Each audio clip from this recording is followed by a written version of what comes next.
Good evening, everyone. We are on the record. Today is Wednesday, the 24th day of September in the year 2025. This is a regular meeting of the Jersey City Municipal Council. We had a scheduled 6 p.m. start.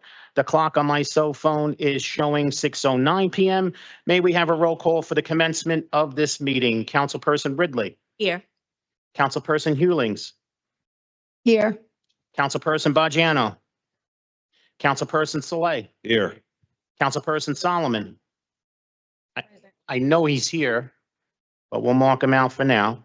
Councilperson Gilmore. Councilperson DeGise. Here. Councilperson Rivera. Here. And Council President Waterman. Here. We have 8 council members in attendance at 6:09 p.m. May we kindly rise for a moment of silence, please. Ellen Shea, mother of Director Shea, and Mary Lou DePaula Gregory.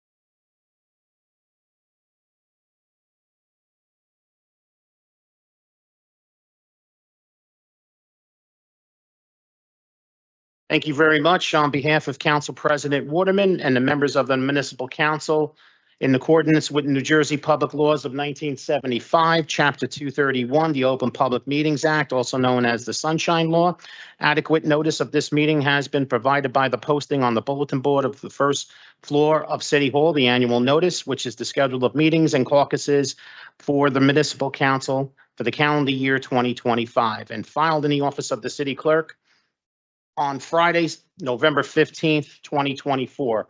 In addition, at its time of its preparation, the agenda of this meeting was similarly disseminated on Friday, September 19th, 2025 at 5:40 p.m. to the Mayor, Municipal Council, Business Administrator, Corporation Council, and the local newspapers, and posted on the city's website so I can certify as to our total compliance with the Sunshine Law. I definitely don't want to make this about me, but I want to do it in the beginning of the meeting because I did try to do it at the caucus. I just want to congratulate my son and my future daughter-in-law, Sam, on their engagement. It's only been 10 years in the making. Anyway, I'm going to mark Councilperson Solomon present at 6:12 p.m. So we now have all 9 council members present. Council members, before we move on to our agenda, there are 2 late items that I'm going to need your vote on. And the 2 items are the 2 last resolutions listed. Item 10.19, City Resolution 25-624 is a resolution authorizing an agreement with H&L Systems, Inc. for the annual support of proprietary computer software without public bidding for the Department of Administration Division of Information Technology.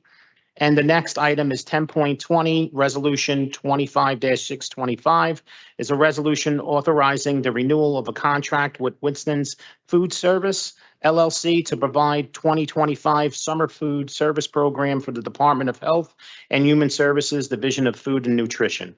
Council members, I need a motion to add items 10.19 and 10.20 to the agenda.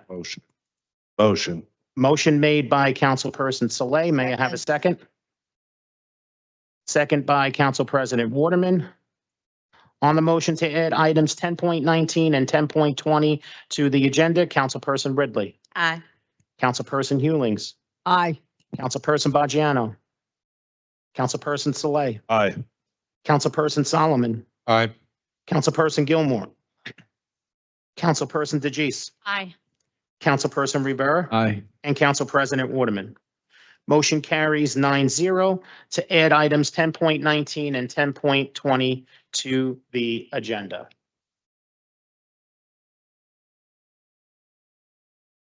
Okay. Now on to our regular order of business. Our first reading ordinances, if you would just allow me to read them into the record, and then we'll take a vote. First, starting with item 3.1, City Ordinance 25-101 is an ordinance of the Jersey City Municipal Council approving a tax exemption and authorizing a financial agreement with Sussex Street Associates regarding a project at 177 Grand and 193-195 Grand Street pursuant to the long-term tax exemption law NJSA 48:20-1 exec. Item 3.2, I believe, is being withdrawn by the administration. That is correct. Item 3.2, ordinance 25-102 is being withdrawn as we discuss at caucus. Thank you. I will not read that into the record. Item 3.3, City Ordinance 25-103 is an ordinance supplementing Chapter 332, Vehicles and Traffic, Article 3, Parking, Standing, Stopping, amending Section 332-31, Parking Restrictions for Street Cleaning Purposes on Lincoln Park. Item 3.4, City Ordinance 25-104 is an ordinance supplementing Chapter 332, Vehicles and Traffic, Article 9, Parking Space of the Jersey City Code, designating a reserved parking space at various locations throughout the city. Item 3.5, City Ordinance 25-105 is an ordinance amending and supplementing Chapter 1, General Provisions, Chapter 218, Multiple Dwellings, Chapter 260, Rent Control, Chapter 254, Property Maintenance, and Chapter 1 of the Code of Ordinances of the City of Jersey City to establish mandatory minimums for violations of housing-related ordinances. Item 3.6, City Ordinance 25-106 is an ordinance of the Municipal Council of the City of Jersey City referring and adopting amendments to the Bright Street redevelopment plan allowed accessory uses in Zone 3 residential infill. Council members are going to be taking a introductory vote on items 3.1 through 3.6 with the exception of 3.2, which has been withdrawn. Councilperson Ridley. Aye for introduction. Councilperson Hewlings. Aye. Councilperson Bajano. Councilperson Saleh. Aye for introduction. Councilperson Solomon. Aye for introduction. Councilperson Gilmore. Aye for introduction. Councilperson DeGise. Aye for introduction. Councilperson Rivera. Aye. And Council President Waterman. Items 3.1 through 3.6, with the exception of 3.2, which has been withdrawn, are all introduced unanimously 9-0. On to our second reading ordinances. Our first second reading ordinance is item 4.1, City Ordinance 25-096, is an ordinance amending Chapter A 352, enabling ordinances of the Jersey City Municipal Code, commemoratively designating Bentley Avenue from John F. Kennedy Boulevard to West Side Avenue in the city of Jersey City to be known as Walter R. Lazinski Way. This is a public hearing on this ordinance. Any member of the public wishing to be heard, please come up to the podium and state your name for the record. Motion. Motion to close the public hearing was made by Councilperson Saleh on City Ordinance 25-096 and seconded by Council President Waterman. On the motion to close the public hearing on City Ordinance 25-096, Councilperson Ridley. Aye. Councilperson Hewlings. Aye. Councilperson Bajano. Councilperson Saleh. Aye. Councilperson Solomon. Aye. Councilperson Gilmore. Aye. Councilperson DeGise. Aye. Councilperson Rivera. Aye. And Council President Waterman. Motion to close the public hearing on City Ordinance 25-096 carries 9-0. For final adoption, for final consideration and adoption of City Ordinance 25-096, Councilperson Ridley. Aye. Councilperson Hewlings. Aye. Councilperson Bajano. Aye. Councilperson Saleh. Aye. Councilperson Solomon. Aye. Councilperson Gilmore. Aye. Councilperson DeGise. Aye. Councilperson Rivera. Aye. And Council President Waterman. City Ordinance 25-096 is adopted unanimously 9-0. On to our next second reading ordinance, item 4.2, City Ordinance 25-097 is an ordinance authorizing the execution of documents and amending, releasing certain restrictions imposed on Block 15801, Lot 5 within the Jersey City Medical Center site to allow for its redevelopment. This is a public hearing on this ordinance. Any member of the public wishing to be heard, please come up to the podium and state your name for the record. And if you don't mind, spell your name for the record, so we have your correct spelling. Hi, my name is Adrian Orozco, Adrian, last name Hold on. Oroian. Go. ADR. Thank you. And last name? Orozco. Thank you so much. Good evening, council members. So I'm the political director for 32BJ SCIU, and we're the largest property service union in the nation. We represent 15,000 members here in this state, and 1,200 of those live right here in Jersey City. And tonight I'm speaking on Ordinance 097. This ordinance, if passed, represents a major step forward for a large development on formerly publicly owned land at the site of the Jersey City Medical Center. First of all, I want to note that the city's choice to sell this land to plug budget caps is troubling. It's a one-off solution which simply delays dealing with the city's longstanding financial issues. Next year, the council will have to find another way to fill that same hole by raising taxes or cutting services. We need to find long-term solutions to our budget problems that do not rely on how valuable our land is to real estate developers. Public land is limited resource and should always be used to further the public good. We don't feel confident that the planned development in its current form will further the public good. As it stands, this land will be used to generate huge profits for a luxury developer, Kushner Real Estate. KRE plans to build 1,700 market rate units with amenities, another luxury building with no affordable units and no commitment to creating good jobs. This has been the pattern in Jersey City for way too long, and it needs to stop. A notable exception to this is 701 Newark Ave, where developers committed to creating much needed affordable housing and jobs without a living wage and affordable quality healthcare.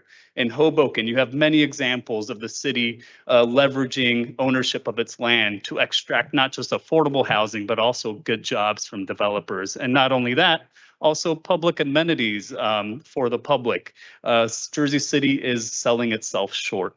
At 32BJ, we support responsible development like this that lifts up working people, like our members who live and work in Jersey City. It's an important way to raise standards and combat growing income inequality.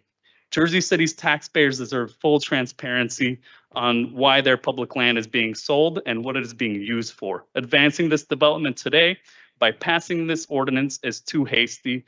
The council and the public need time to ensure that this development is one that serves all of Jersey City. For that reason, I urge the council to vote no, or at least table this motion until we have certain assurances. We have no qualms with the hospital. We're sure they need this land sale and will be a benefit to the community. However, it's also a massive benefit to the developer. This council needs assurances that this redevelopment will at least provide affordable housing and good jobs. Thank you. Thank you. This is still a public hearing on this ordinance. Any member of the public wishing to be heard, please come up to the podium and state your name for the record. Edward Perkins, you need spelling. Yeah, thank you. Good. I had to come up here on the record and just state that we need a council that will not continue, or we need a council that will vote this down. We don't need a council, okay, that's going to continue to not serve us. You have to take a step back, all 9 members of the council, and think about this. We continuously tell you that we're being displaced and that we are sick and tired of you serving the interests of developers over the rest of us. It's a no. It's an absolute no. And at the meeting where 701 Newark was discussed, there was one council person who said, but the developer did everything that we asked. And still, that wasn't good enough because so many of us will suffer. So no, absolutely not. No, table it.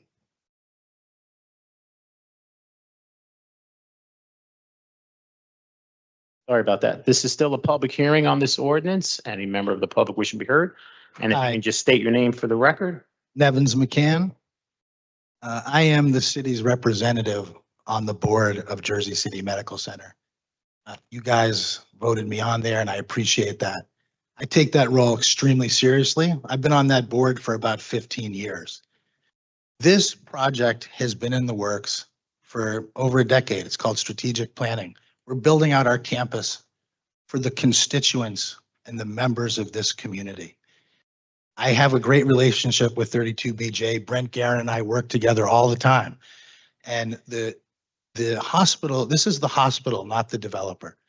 The hospital is here for you, in front of you this evening, requesting to lift a restriction that would allow the city to get money. We bought this property 8 years ago from the city for $24 million with the whole plan of building out and developing our campus. And when we said is when the time comes and we sell this piece, we will be splitting the proceeds with you 50-50, which is exactly what we're doing. We're taking our 50% and building a garage. We do not have a garage at this hospital. This is the hospital of last resort. Every person in Hudson County, or anywhere for that matter, is welcome to come to our hospital, and we will service them and take care of them at no charge if they have no money. We, the hospital, have invested in every ward of the city. We expand every year. We care about this community, as most of you well know. I understand 32BJ's concerns. I spoke to them earlier. The developer will have to come to this board, to the planning board and everything when that time comes, but that's the developer. We are the hospital. You're punching the wrong bag. We are for the people. We are for the community. This has to happen so that our community can be taken care of. It's crucially important.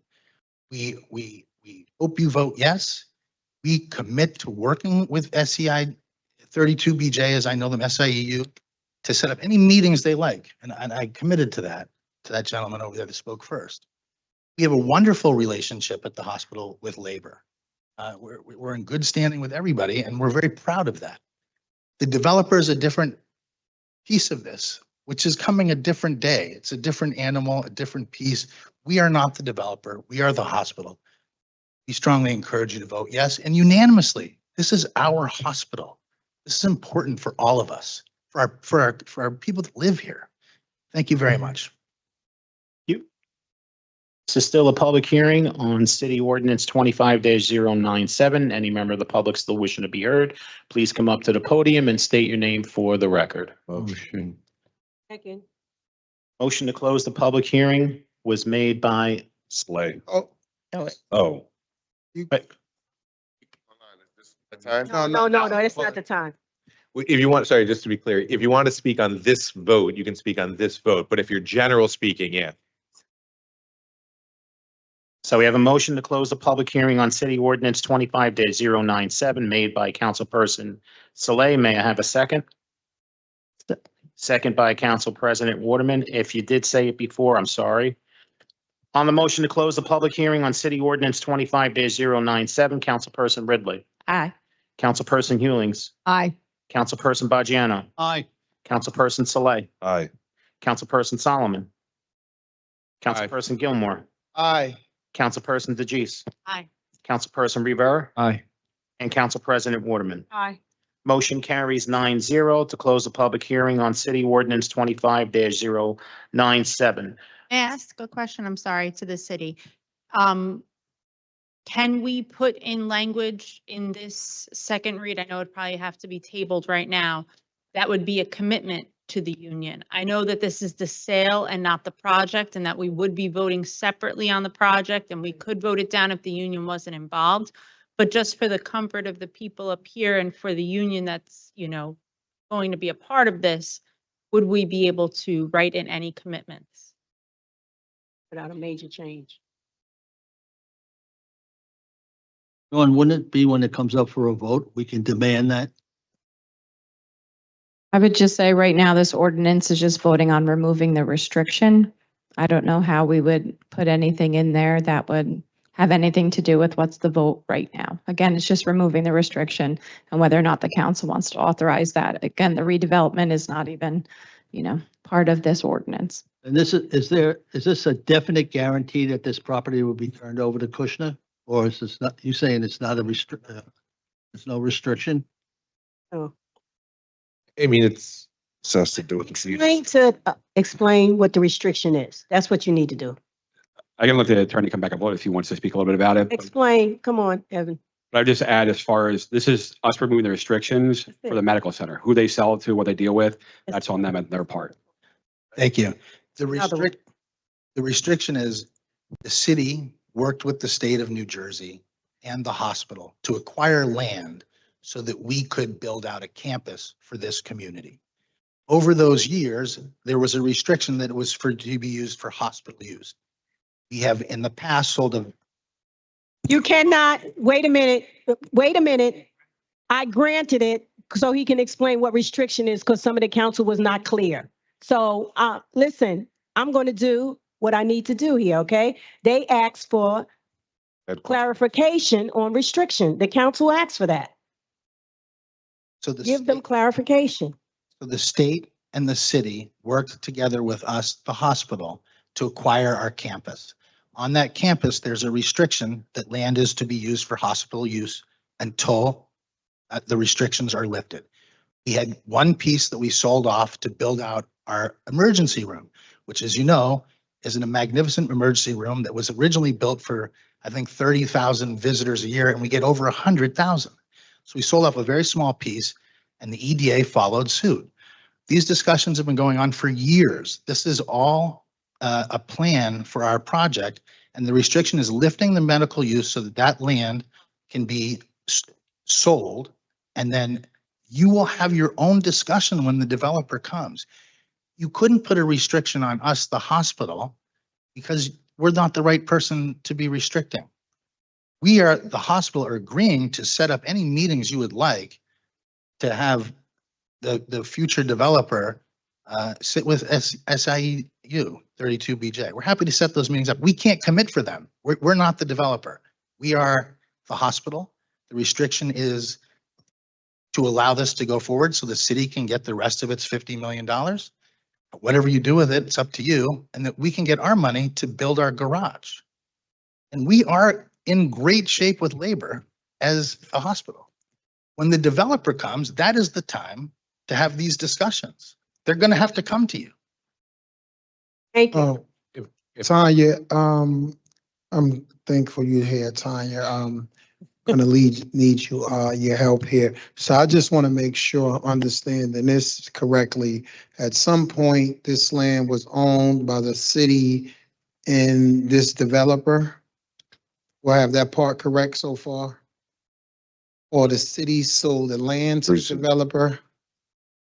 I mean, unfortunately, Mr. Nevins is probably going to know more about the history than I Right. would. Tanya wouldn't know if she's not on the case. Okay, I yeah, don't just know from a much about the land. just for historical context, how did this transfer, what happened? There was a lot of acquisitions in and around this site. It's a total of 15 acres, all right? Some land was owned by railroads, some land was owned by various people. The Mhm. state of New Jersey came in and purchased that property, right? Okay, They then said, okay, city, work with the hospital on developing this out.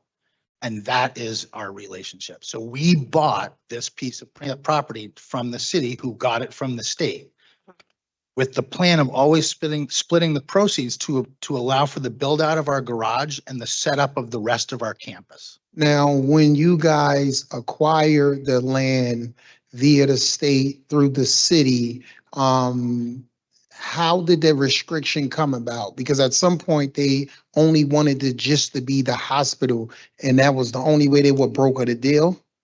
That's why everyone's getting paid, right? The restrictions being lifted because it is the very small piece of the campus is not going to be used as hospital. Although we may have, a hospital piece in a building for like urgent care, stuff like that. But the restriction is being lifted because the city's getting paid back and the state will probably get a piece of the money too. And the land is Will be pretty much only really valuable if those restrictions are lifted. It's not valuable. Well, it's valuable. It could, yeah, but yes, it's more valuable with the restriction. The restrictions. For the city, for the state, for the community. All right. Okay. I'll just add to that. Peter. Restrictions are put in place originally to build the hospital. That has We did that. transpired. Now the hospital needs certain improvements. I think there's parking lots, ancillary structures to improve the hospital care, but the original restrictions were there to build a hospital, which has already transpired. Okay. And the hospital has been built and we just keep expanding throughout our campus on it. Okay. Now. Now, you know what, Sean, I'm sorry we take Sean off because Sean complains that we go off on these things when we in the process of a vote. But so what else you need clarity in? Because we gonna, James, you wanted to say something? Oh, hold on, I ain't finished. I'm just ahead. trying to make sure I Yeah. got enough information to vote. Mhm. So Tanya, as it relates, because the issue for me, what I'm trying to come to conclude, whether it's beneficial or not, is while the development is in essence a separate piece, it's kind of like tied in together because you can't embark on that journey with the development unless the restrictions are lifted. So it's kind of almost like one and the same. So Tanya, if you can help me explain, so that area is zoned to have what type of housing, and does that trigger the IZL? Does it add an affordable unit or anything in there? The zoning here is slightly tricky. It is for high-rise zoning, especially within the corners. It does not trigger the IZO. It is zoning that has been in place for a while. Okay. Go ahead, James. Well, yeah, this is my understanding, which I think is the challenge that we have here is that I do not believe that the developer is going to come before the council again. I think they'll go to the planning board, but not the council. And so that creates a challenge of, if the city, if we're trying to get this developer to do more, it is hard for us as a body to require that before the planning board. That makes sense? That like, they're not going to come before, they're not going to ask us to vote on anything again. They're going to ask the planning board to approve their plans. So I guess, is there any real Right. room for the council to, Right. yes, get in the middle of this now and meet some of those demands of the union, some of their concerns? Is there any opportunity to do that at this point is what I think the real question is that we have. Like, we understand that this is bringing revenue to the city, which I think we probably all want, but there are outstanding concerns that I just learned of today. So I guess we're trying to figure out how do we find that balance. Can we put a clause in there? Is it that difficult to put a clause in here? It's just a different topic than what we're voting on. That's We're a- just I know it's a voting different on topic. I know for that. removing the restriction to allow the sale and to allow future redevelopment to go Correct. forward. That's all we're voting on, so It's hard to wouldn't add add any something else in additional- there. I would vote it up or down. It makes no sense. Even Doesn't- to add that development should include affordable units despite the IZO not being triggered and union. Right. That's not the what's point. being voted on, though. No, I don't think it's the appropriate avenue to do that. That there is no avenue is basically what we're saying at this point. We're not, This is for the hospital. No, I'm not saying to add it into this ordinance. I'm saying in general, because it's not coming back before the council. Not for There the is no council. other opportunity for us to have input as well. It would be the planning board.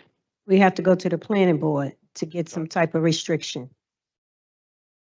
Because this is something totally different. That's what you're saying? This is just to lift. This is just to remove the restrictions.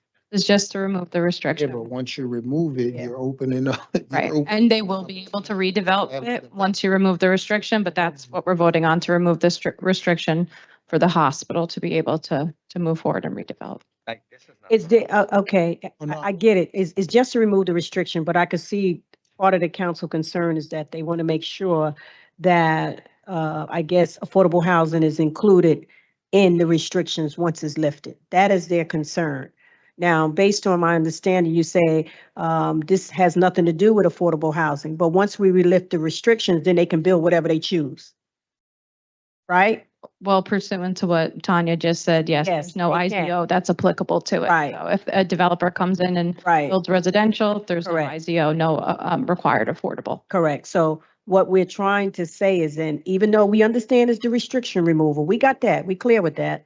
But can we add, though, that this must come back to the council? No, just say yes or no, that's all. No. Okay, that's all we need to know. That's, because if we can add it, we want to add it. Now, based on what you're telling us as our representative from the law department, you're saying we cannot.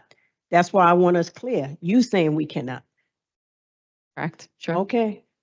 Yeah. Are we able to add anything to the Grand Jersey redevelopment plan? We have to, Have to refer it to the planning board to review, and the planning can bring back their recommendations. we can amend As that we usually plan. do to amend the redevelopment plans. I We- would like to do that. Yeah, we want if we- to amend that plan. Yeah, if we amend that plan, it would still apply to this Correct. project. So that would have to come back to Tanya. But this is something totally different. So Tanya, look for it to come. That's all I can tell you, okay? Because that's what we're gonna do. We want to amend that plan. All right? Got it? Okay, As you let's can see, vote. Tanya works day and night, so. Okay. Be on topic. So Tanya, that's the plan we want next, okay? Go ahead, Sean. Motion for the, No motion. okay. It's already closed. For final consideration and adoption of City Ordinance 25-097, Councilperson Ridley. This is a tough one because we do want to make sure we have those proceeds. I think, talking this out right now, I know Councilwoman DeGise has committed to, looking at the plan and making the amendment. I commit to working with you on that and to looping in the, union in that conversation to see if we can change some of this stuff, with this plan in order for this to work out. So with the understanding that we are going to now submit amendment changes, I will vote aye. Councilperson Hewlings. Aye. Councilperson Bajano. I go along with it as long as there are amendment changes, I say aye. Councilperson Saleh. Vote aye. Councilperson Solomon. Yeah, I'm going to vote no for, I think, two core reasons, and it's not the hospital's fault, as Mr. McCann said, they're sort of, kind of caught up in this, but there are just two fundamental flaws, and I think this is the council's chance to exercise authority. The first is we're using this money to plug the budget hole. This is not money we're using to build Jersey City's first rec center or money that we're using to build affordable housing units. It's money we're just going to spend, and by December 31st, it's going to be gone. And that's not the right way to manage a budget. And then the second piece is we want to ensure affordable housing gets built, and this is a point of leverage for us to do it. So I'm voting no. Councilperson Gilmore. Yeah, this is an interesting one for me. Because for me, when I'm looking at the totality of the project, this land was designated to develop and expand the medical center. While I understand the financial challenges and the reason about them selling the land to bring to fruition improvements to the medical center, it's kind of like they're stuck between a rock and a hard place, because when you lift the restrictions, then you allow for things to be built. So whenever I'm seeing an ex-public good going to a private entity to build something, the first thing that jumps out to me is affordability, given in a rise of cost of living in Jersey City. And for me, there's no real mechanism to ensure that that is included in this plan. So while I understand that the medical center needs his parking and they have parking lots all over in the vicinity down where the medical center is, my primary job is to make sure I'm looking out for the entire Jersey City. And I just don't think that this is something that benefits the majority of people. So in light of all that, I vote no. Councilperson DeGise. With the commitment for the city to redo or amend the Grand Jersey redevelopment plan to make sure that there is affordability despite there being no IZO, and to make sure that the union has representation there and that they have a signed partnership agreement, I will vote yes. Councilperson Rivera. There's two people that, the people that came up here, two entities that you can advocate. One is a city entity, which is the planning board. I suggest that, you guys go to the planning board and voice those concerns and hold medical center accountable, but let me tell you something, that ER for whoever has visited the ER, the Jersey City Medical Center, there's probably like 30 bays in that ER. And critical care is sometimes gets put on hold in that ER. And you have patients waiting there for hours and hours and hours because there's not enough bays. Like the medical center is going to commit to put the plan that they had in place 10 years ago. You're talking about a hospital that came from 5 buildings on Baldwin Avenue, and it's coming down to 1 building. You're talking about an ER on Baldwin Avenue who had 75 bays to only 22 bays here in downtown. And we're gonna say here that that's not servicing the people of Jersey City. That right there is not servicing the people of Jersey City. You haven't entered, the hospital is committing to build an ER. I will always be on the side of that to make sure that the sick patients in our city get the proper care on time. Not have to worry that they can possibly die in the ER because we have no beds. There's a code in the hospital called 99. You know what 99 means? 99 means that there's people on the floors piled up on gurneys because there's no beds. I'm sick and tired of hearing 99 being called from the intercom. You should know what we're talking about before we vote against projects like this. 100% vote aye for this. Council President Waterman. Just want to explain to the public what this is just lifting the restrictions so the hospital can continue to build what is necessary to serve the people. What the other council people was concerned about was the affordable housing, because in the Grand Jersey City Redevelopment Plan, based on what was just said to us, there is no affordability in that plan. So what they want to do is reach out to planning to see if we can amend that plan to get affordable housing in there, because we realize that affordable housing is an issue. So this, what we're voting on is to remove the restrictions so the hospital can continue to build it, and they will give the city a portion of the money and they will have a portion of money. Now, when you do a budget, you have to always make a way where you don't have to always do the taxpayers to fulfill the budget. Part of that money will go to the budget to fulfill the gap that's there, but hopefully next year we will not have to do that because we don't always want to go to the taxpayers to fill the budget. Because that's what government does a lot of time, go to the taxpayers to tax them more to fill the budget. So we was trying not to do that. And so this helped this budget year for us not to. So we removing the restrictions so the hospital can build out, and we will look at the other plan to make sure affordable housing is in that plan. With that, I vote aye. City Ordinance 25-097 is adopted 7-2, with council members Solomon and Gilmore voting no. On to our next second reading ordinance, item 4.3, City Ordinance 25-098 is an ordinance amending Chapter 218, multiple dwellings of the Code of Ordinances of the City of Jersey City by adding subsection 3, mandatory disclosure for rent increases, to section 12 and correcting language in section 1. This is a public hearing on this ordinance. Any member of the public wishing to be heard, please come up to the podium and state your name for the record. Good evening. Hold on one second, Mark.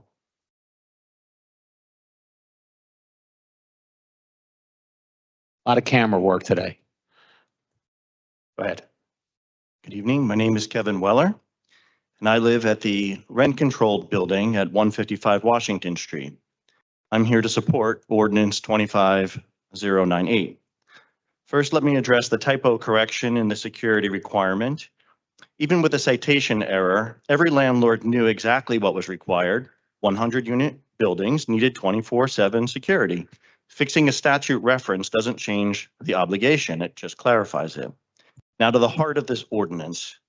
When this council unanimously passed the ban on algorithmic rent fixing, I praised it. But I warned that enforcement would be nearly impossible without transparency. I traveled with other Jersey City residents from Portside and other buildings to Hoboken, Passaic, and beyond, carrying this same message. Even though algorithmic price fixing can't legally touch a rent-controlled building like mine, I knew transparency was the only path to real enforcement. At Portside, this disclosure requirement is actually irrelevant. We've always been rent-controlled, every unit, always and forever.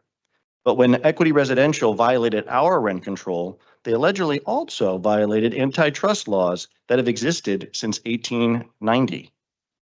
Sharing non-public competitor data isn't newly illegal. It's been illegal since the Sherman Act. This disclosure ensures there's no illegal collusion, shining light on both legal and illegal rent setting practices. What I witnessed at caucus was remarkable. Director Richardson, Corporation Counsel, Municipal Prosecutor Jay Cudnut, everyone on the same page. It was really something to see this level of coordination, even if it was about something that doesn't directly affect Portside Towers, given we've always been subject to the city's default, uninterrupted, forever, rent control that runs with the land. Councilman Saleh, you voted to ban illegal activity. This ordinance simply asks landlords to swear that they're following the law.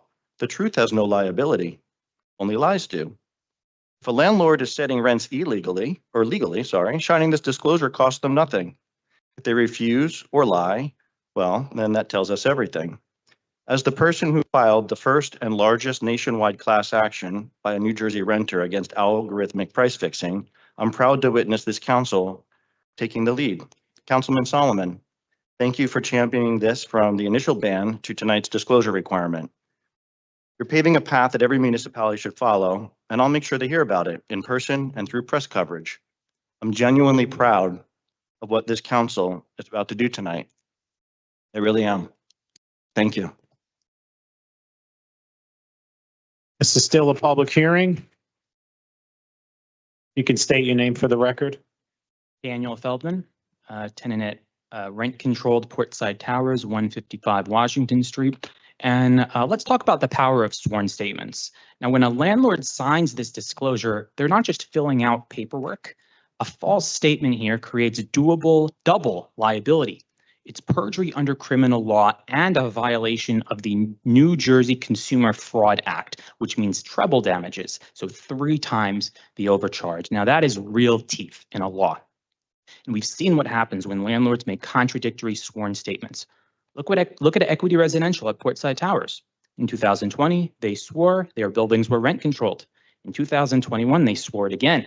Then when tenants filed petitions, suddenly they claimed a 30-year exemption. Those contradictory statements become key evidence in multiple lawsuits because they can't run from their own signatures, though they do try. Now, this ordinance creates that same accountability citywide. Every single rent increase now requires a sworn statement that the landlord didn't use shared competitor data. Think about that. Every lease renewal, every new tenant, every rent hike, each one generates a legal document that could be used as evidence if needed. Now, for years, tenants have been flying blind. We get a rent increase notice with no explanation. Is it based on market research, operating costs? Is it based on an algorithm that's telling every landlord in the area to raise rents by the same percentage?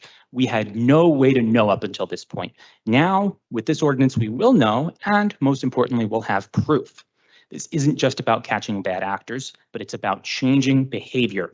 When landlords know they have to swear under penalty of perjury that they're not colluding, many will think twice before subscribing to these price-fixing schemes. The risk becomes personal. It's not just the company anymore. It's the person signing their name who faces criminal liability. I've watched tenants at buildings across Jersey City struggle with massive rent increases they couldn't understand or fight. This ordinance gives us a weapon we've never had before: transparency backed by real penalties. Every tenant organization in the city should be preparing to collect these disclosures. Every rent increase without one is a violation. Every false statement is evidence. This is how we fight back. Council, pass this ordinance. Please give us the tools to protect ourselves. Thank you. Next speaker. Hi, good evening. My name is Shannon Ray, and I'm here to speak for renters who are not protected by rent control. While tenants at Portside Towers have rent control protection, even if their landlord tries to deny it, thousands of renters don't have that shield. They are completely exposed to whatever the market will bear, or at least what landlords claim the market will bear. A few months ago, New Jersey Attorney General Matt Platkin filed a lawsuit against RealPage and major landlords for algorithmic price fixing. The FBI raided a large landlord. The Department of Justice is pursuing criminal charges. This isn't some conspiracy theory, it's conspiracy fact, confirmed at the highest levels of law enforcement. The AG's lawsuit specifically talks about how these companies worked to circumvent rent control laws. But what about the renters without rent control? They were the easiest targets. When every landlord in an area uses the same algorithm fed with the same private competitor data, rents don't compete anymore, they collude. I want to thank Councilman Solomon for leading where others followed. While federal agencies were still investigating, Jersey City passed the first ban on algorithmic rent fixing. You didn't wait for Washington, you acted to protect us. And now with this disclosure requirement, you're creating the transparency that makes enforcement possible. This ordinance protects everyone, those with can rent control and those without. For rent-controlled tenants, it's another tool to prove illegal increases. For market rate tenants, it's their only protection against coordinated price manipulation. Some landlords may argue that this is too burdensome, but let's be clear about what we're asking. We're asking them to swear that they're not breaking antitrust laws that have existed since 1890. If that's too much to ask, what does that tell us about their business model? The housing crisis in Jersey City isn't just about supply and demand. It's about artificial manipulation of the market. When landlords share private data about their pricing and occupancy, when they all follow the same algorithm's recommendation to keep units vacant to drive up prices, that's not a free market at all. That's a cartel. This disclosure requirement shines light into that darkness. It forces honesty where secrecy allowed abuse. It creates evidence where there was only suspicion. Vote yes, please, on this ordinance. Show every municipality what leadership looks like. Thank you. Next speaker. Good evening. I'm Michelle Hirsch, and I live at the rent-controlled building at 100 Warren Street. I'm here to support Ordinance 95-098. Let me tell you about Equity Residential Signature Move. It's not what they file, it's what they don't file. No complete rent rolls for 27 years, no proper landlord identity disclosures, deliberately omitting basic information like who the resident superintendent is or whether they actually live in the building as required by law. Their strategy is simple: make enforcement impossible, then claim the city's inability to enforce proves compliance. They deliberately create darkness, then operate in it.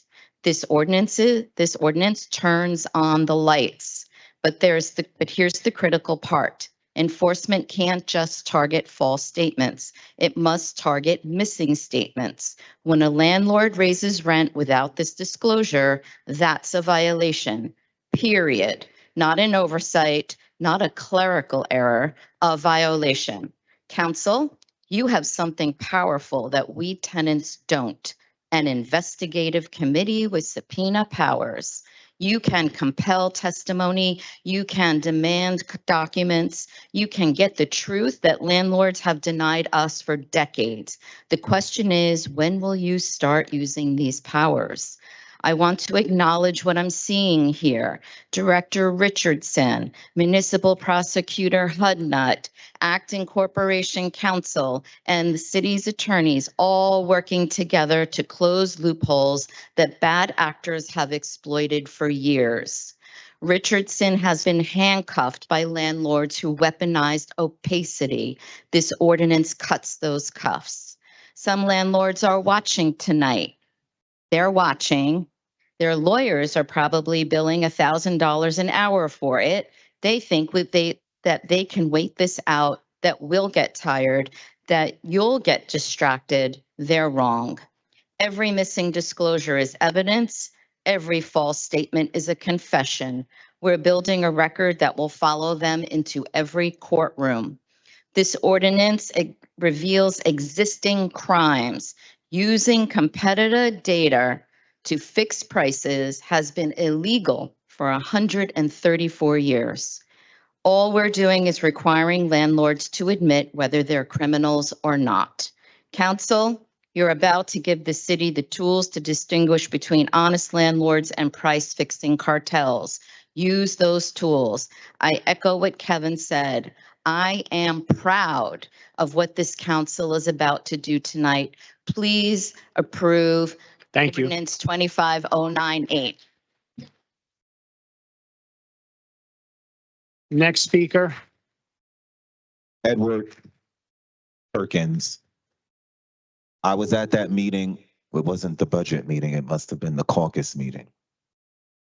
But I was here when Prosecutor Hudna and also Pastor Richardson was here. And thank you very much, Mr. Solomon, because what the heck took so long to get a rent control ordinance in the first place? This council is hell bent on selling us out. And now this is the 12th year of the mayor's tenure and he's leaving. And this is only just now coming. So many of us have been sacrificed. So many of us. So thank you very much. But I'm up here because market rate housing, with all the abatements that you're giving to these developers, you're only building very little affordable housing. So residents, market rate housing, we need this to be protected. We need rent control across our city. It should not be that any one landlord or property owner can raise the rent on us without us knowing, and it also be illegal. Thank you very much. We can't forget you. This is still a public hearing. Hi, guys. Yes, my name is Tina Knowles. Yes, I do work for Education at Gilmore. I'm just going to say we already know this. Right now, we have a family that's outside in the rain with 5 kids because we don't have no low-income apartment. We don't have no housing. We don't have nothing. You know what? You need to throw the whole community away. That's what y'all need to do. It's a shame that the way that we are begging for y'all to protect us and y'all not even listening. But thank God, we definitely going to have new people in November 4th since they don't want to listen. Because I've been with y'all since y'all been coming here talking about that. Y'all should not still be in here talking about that. But that's all right, guys. Sit on down. We got some new people that's going to be in line. And no, listen, we're going to be home on Wednesday. We're not going to be coming to this meeting because y'all know, like they said, it ain't no in between. It's either right or wrong. Ain't no in between. Ain't no saying this and that because that's what y'all do a lot too. Y'all always go in the middle. Get out the middle. Get out the middle. Get out the middle. This is still a public hearing on ordinance 25-098. Any member of the public still wishing to be heard, please come up to the podium and state your name for the record. Motion. Motion to close the public hearing on city ordinance 25-098 was made by Councilperson Saleh. May I have a second? Second by Council President Waterman. On the motion to close the public hearing on city ordinance 25-098, Councilperson Ridley. Aye. Councilperson Hewlings. Aye. Councilperson Baggiano. Councilperson Saleh. Aye. Councilperson Solomon. Aye. Councilperson Gilmore. Aye. Councilperson DeGise. Councilperson Rivera. Aye. And Council President Waterman. Motion carries 9-0 to close the public hearing on city ordinance 25-098. For final consideration and adoption of city ordinance 25-098, Councilperson Ridley. Aye. Councilperson Hewlings. Aye. Councilperson Baggiano. Councilperson Saleh. I want to ask the bill's sponsor, how many units in Jersey City does this affect? This affects basically any lease in a multifamily that's signed where the developer puts it in the lease and says, I commit to following the ordinance and not using, the algorithmic software that's been banned. So I don't have the exact count of multifamily versus single family and 1 to 2 families, but it's in the order of, it will be in tens of thousands of leases. So how many units are impacted by algorithmic rent setting? When the Attorney General sued, he sued the LaFrac organization, which owns tens of thousands of units. He has sued Bozzato, which is responsible for thousands of units in Jersey City. So the answer is, we know that illegal software has been used in Jersey City affecting over 10,000 units. Over LaFrac organization over its entirety of Newport. You're saying that tens of thousands of units are being We know from the Attorney General's lawsuit that over 10,000 units were again alleged through the lawsuit to be using this illegal software. Okay. From what I have seen, it impacts about 3% of rental units in Jersey City. And you're forcing every landlord, whether they're 1 family, 2 family, to essentially attest to the fact that they're not using. Hold on, I'm saying, so every landlord in the city of Jersey City, just so we get this right, they're going to have to put in their lease that they are not using algorithmic rent setting software. The landlords of multiple dwelling units. Okay, so two family and up? The definition is in the code. It is 4 and over. Okay, so 4 and over. Do we know how many units that is? It is tens of thousands of units of housing. Okay, so it's practically almost everything. I mean, we obviously have lots of 1 to 3 family units in Jersey City, but we have a lot of multifamily units. So it's tens of thousands of units in Jersey City. I just want to make sure we get this on the record, okay? Because it is going to impact everyone, okay? It is also unsettled law that is winding its way through the federal court system and through the state court system as well. And if it's going to have such a huge impact on everyone, that we need to put this on the record. I'm going to vote aye, because even though from my research, it shows that it only impacts the algorithmic rent setting software only impacts about 3 to 5%. That's generous, of units in Jersey City. We wouldn't want to wait for it to get to be more, but also everyone should know that it is unsettled law. Okay, I vote aye. Councilperson Solomon. Sure. When the council originally passed the law banning the use of these algorithms that illegally allow landlords to illegally collude, we made a commitment that we would work to strengthen it. And as we were the first city in the state to pass it, it was important that we do it. An idea was brought to us that said, look, a way to really strengthen this enforcement mechanism is to add in this mandatory disclosure. And what that does, as was mentioned in the comments, was it brings in the consumer fraud statute. So it makes sense that you create a stronger enforcement mechanism to ensure that landlords are not illegally jacking up people's rent. This bill does that. It's good law. If you're following the law, all you have to do is add 1 clause to your standard lease. That's it. 1 paragraph. We have standard lease language that is accessible, 1 paragraph. But if you're breaking the law, this creates a real problem for you, because now you're on the hook for triple damages. And that is why this is a good idea. That's why it was brought to us. And that's why I'm kind of living by my word to say, hey, if you bring me a good idea to strengthen our enforcement laws, I'm going to bring it before the council. So with that, I vote aye. Councilperson Gilmore. Aye. Councilperson DeGise. Aye. Councilperson Rivera.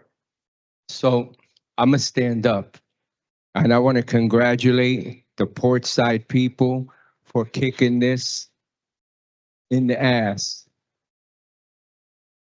Listen, you guys did this, and I want you guys to know that you guys are an amazing example for tenants throughout the city. One of the things that I did get a little upset is because why did it take so long, right? And Kevin, I remember that conversation we had 3 years ago at the parking lot of Portside, and this gave birth to that. And your advocacy with the tenants is amazing. Kudos to you. Great job. And I want to thank Councilman Solomon for, bringing this. I mean, we've all been fighting for this. And unfortunately, it took so long. I apologize for that, for it taking so long. But listen, is she okay? The light is at the end of the tunnel, man. You guys knocked it out the park. Great job. I vote aye.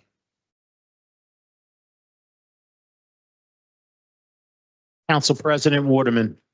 I'm going to vote aye. I just pray and hope that we can enforce this because Chiron was here. And so we could see that the issue is the enforcement. It's one thing for us to have a law, but it's another thing for us to enforce it. And the director was here and he expressed his concern about his manpower, that, he did not have the manpower to enforce it. And then the prosecutor was here explaining his part. But this is good law. Now we have to just figure out how to really enforce it. I just want the people to know that. So I do vote aye.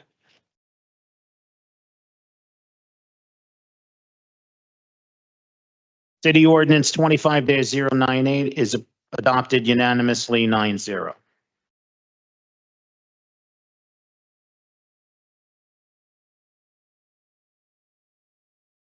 On to our next second reading ordinance, item 4.4, City Ordinance 25-099 is an ordinance amending and supplementing Chapter 260 rent control of the Code of Ordinance of the City of Jersey City to clarify the scope of state level exemptions. This is a public hearing on this ordinance. Any member of the public wishing to be heard, please come up to the podium and state your name for the record. Motion. Hello. Good evening, Kevin Weller, 155 Washington Street, the rent-controlled Portside East. I'm here to support Ordinance 25-099. Let me be crystal clear from the start. This ordinance has zero impact on Portside Towers. Neither building has any exemption. None. Never did. Never will. Both buildings have always been subject to rent control. Every unit, always and forever. So why am I here? Because this ordinance helps every other tenant in Jersey City whose landlord claims exemption. This ordinance finally memorializes what the legislature made explicit in 1999, but what certain lawyers mysteriously can't seem to find. The amendment stated, this act shall be applicable to all multiple dwellings, provided that the owner has fully complied with the requirements of Section 4. Not substantially complied, not mostly complied, fully complied. And what does Section 4 require? The owner shall, not should, not might, shall file with the construction official at least 30 days before getting a certificate of occupancy. No filing, no exemption, it's that simple. But here's what landlords have been claiming for years. If they have an exemption from rent increase limits, they're exempt from everything. No registration, no rent rolls, no truth in renting, no landlord identity disclosure, total immunity. That's nonsense. And this ordinance makes it clear. Think of it this way. Even on a road with no speed limit, you still need a driver's license. You still need insurance. You still need to register your car. The exemption from speed limits doesn't exempt you from every other traffic law. Same here. Transparency requirements are the license to operate, whether you have rent control or not. At Portside, Equity Residential violated every law, every transparency law at least. And even if they had an exemption, which they absolutely don't, they still would owe millions in fines. They still lack the legal authority to raise rents because they never got their license to operate. So to every tenant whose landlord claims an exemption, check if they're filing complete rent rolls. Check if they're providing truth in renting statements. That's a state requirement. Check the landlord identity disclosures. That's a state requirement. If they're not doing these things, you're likely overpaying, exemption or not. Equity will probably act like this ordinance targets them. It doesn't. They have no exemption to clarify. This helps everyone else whose landlord has been hiding behind the fake blanket exemption. Thank you very much.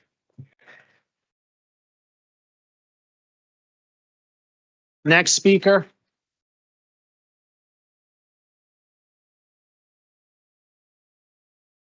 Good evening, council. I'm here about ordinance. Hold on. I need your name first before you speak.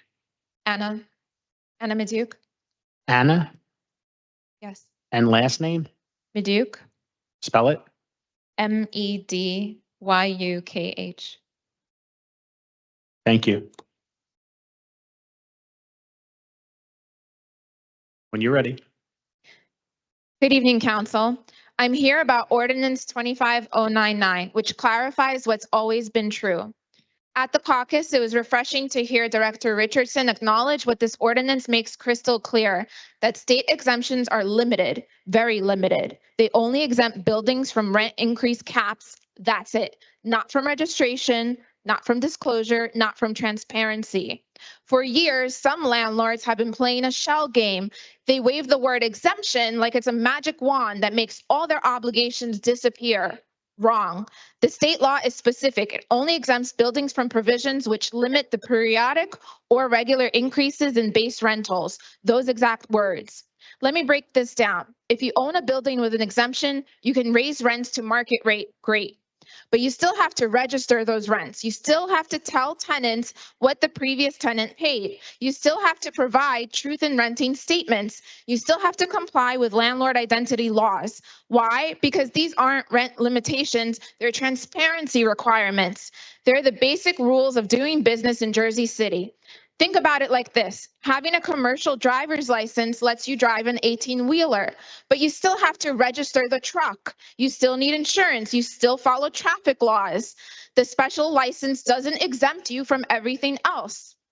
Richardson has been trying to enforce these requirements for years, but landlords keep claiming total immunity. They register nothing. They disclose nothing. Then when caught, they cry exemption, as if that word erases all their violations. And what does Richardson have to enforce 260? Nothing. Now he has to take his team of two and what? Hunt down information that was always legally required? Landlords violate transparency laws so that all of the other laws can't be enforced. This stops today. This ordinance shuts down that game. It says what the law has always said, but apparently needs to be spelled out. Exemptions are narrow. They apply only to rent caps, period. The 1999 legislature made this even clearer when they required full compliance with filing requirements. Not partial, not substantial, full. Yet somehow certain landlords and their lawyers can't seem to find that language. For every tenant in the building whose landlord claims an exemption, this is your wake-up call. Ask for your truth in renting statement. Check if they're filing rent rolls. Demand your landlord identity disclosure. If they refuse, they can't legally raise your rent, exemption or not. Richardson now has the clearest possible authority to enforce what's always been required. No more games, no more excuses. Thank you.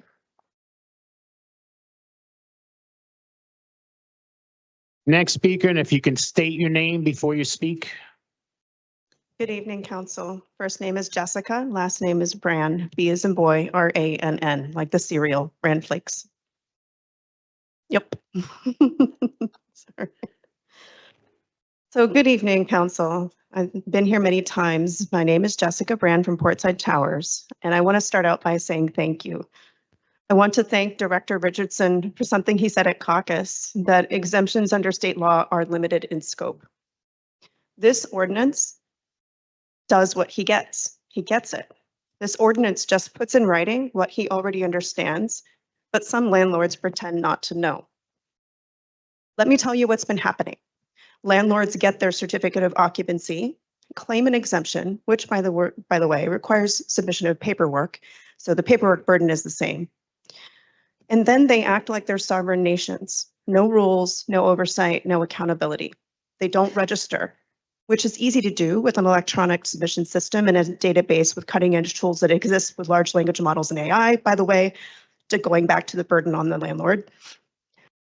They operate in complete darkness in an attempt to avoid disclosure.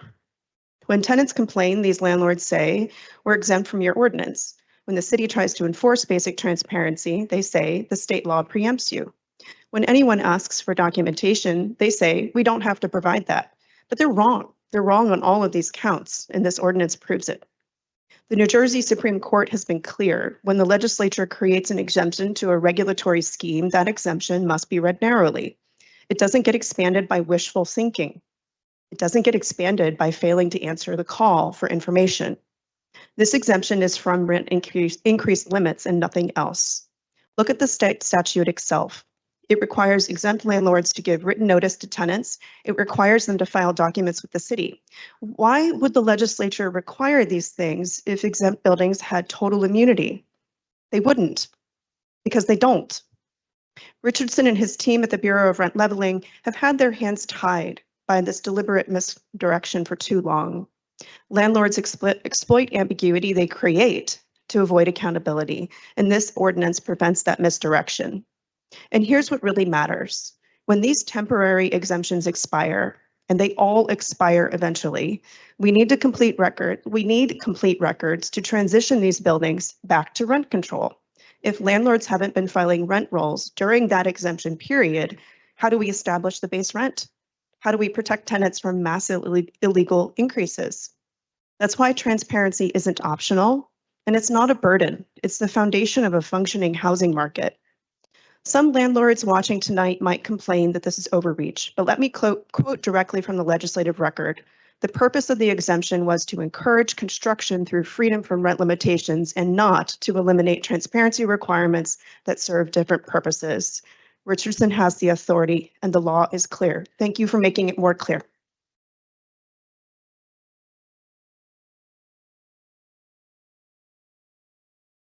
Michelle Hirsch, 100 Warren Street, rent controlled forever. I support ordinance 25-099.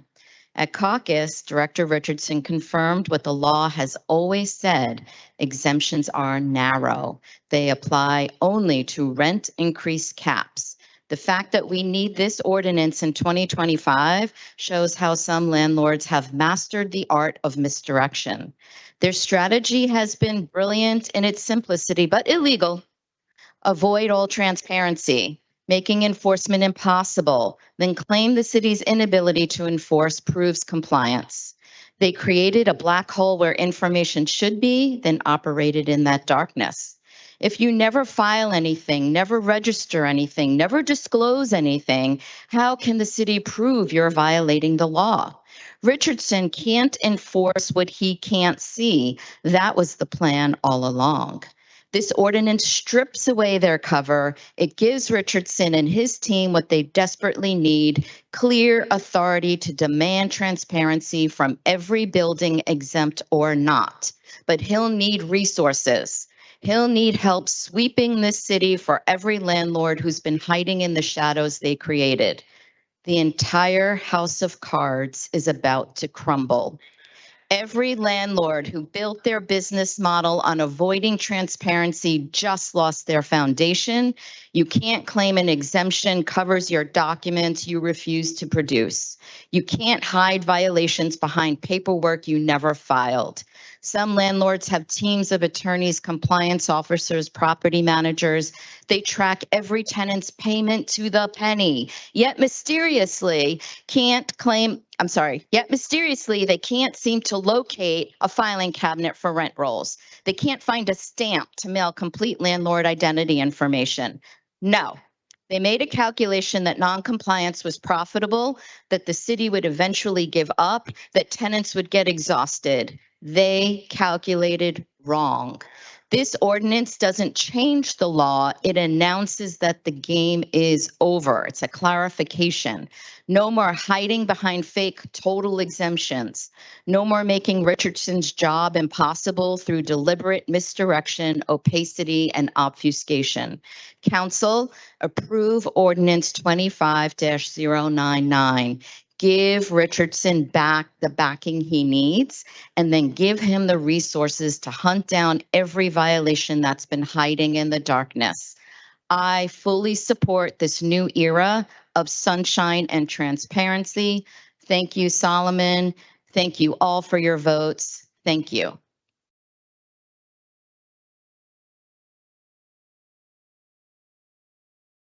This is still a public hearing on City Ordinance 25-099. Any member of the public still wishing to be heard, state your name before you speak. Brendan Coughlin, BrendanCouglin. This law is important to pass. As people point out repeatedly, the Office of Landlord Tenant Organization has been crippled due to landlords claiming to use a state law to say they're exempt from all local regulations regarding transparency when the law is focused on rent. This has been an ongoing issue throughout the city, and every day we build up another tower, every day another landlord continues obfuscating the information. If I start a bakery and claim a tax exemption, I still have to file and be in compliance with local regulations. It's the same thing as being a landlord, except the profits are a tad better. Thank you. This is still a public hearing on City Ordinance 25-099. Any member of the public still wishing to be heard, please come up to the podium and state your name for the record. Motion. Second. Motion to close the public hearing on City Ordinance 25-099 was made by Councilperson Rivera, seconded by Councilperson Saleh. On the motion to close the public hearing on City Ordinance 25-099, Councilperson Ridley. Aye. Councilperson Hewlings. Aye. Councilperson Bajano.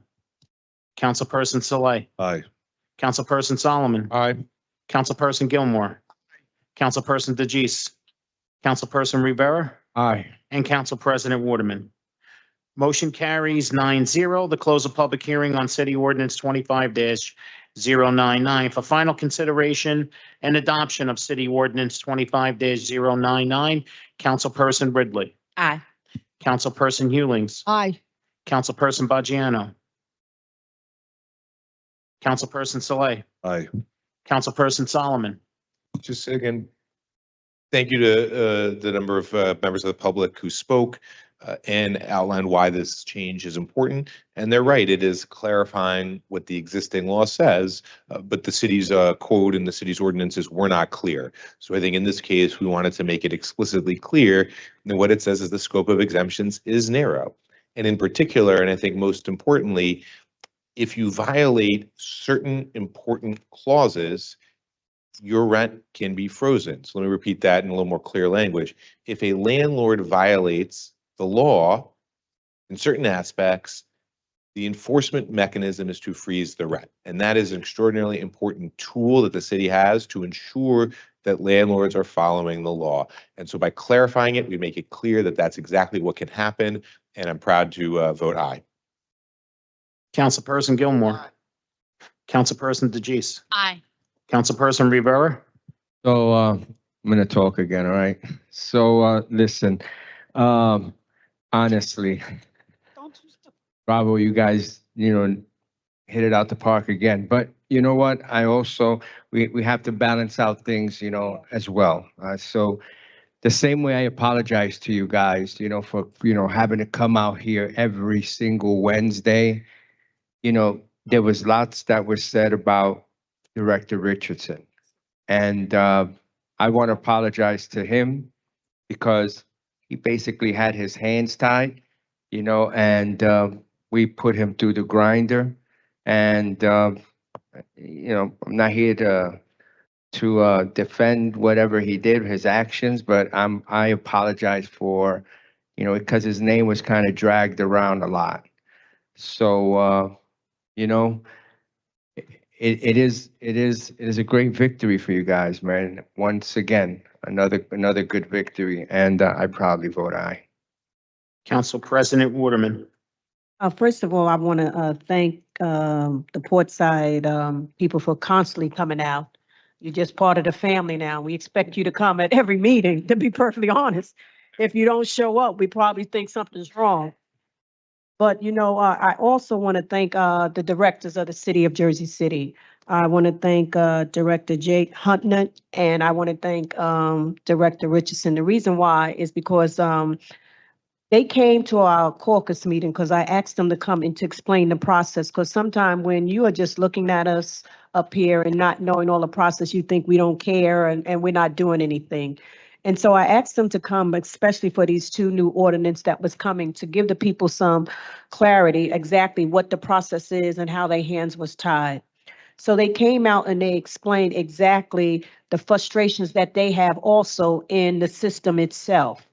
And seeing that, I guess on film, you'll see it. Go to the video. It's the 22nd, September 22nd video. Look at it. And the reason why I encourage you to look at it, because then you can see that you do have good directors in place, but they telling you how sometimes the law and the system does not work for their benefit. But just like Councilman Solomon did make the statement earlier, he said, if you have good ideas, a good Lord, you can bring them. One thing I can say about this council, if you bring us a good idea, we will definitely try to implement it. We don't hold back. We're not here to grandstand. None of us do that. We really trying to make a law work best for the residents. So I thank the directors that came. I want to say thank you because I know their name was, slang through the mud. I know Richardson watches this, and I know the prosecutor watches this and hear the things that's going on. And I know our law department sits up here and take a beating too. With our BA, but our whole objective really is to make the law work for you. And so with that, I proudly vote aye.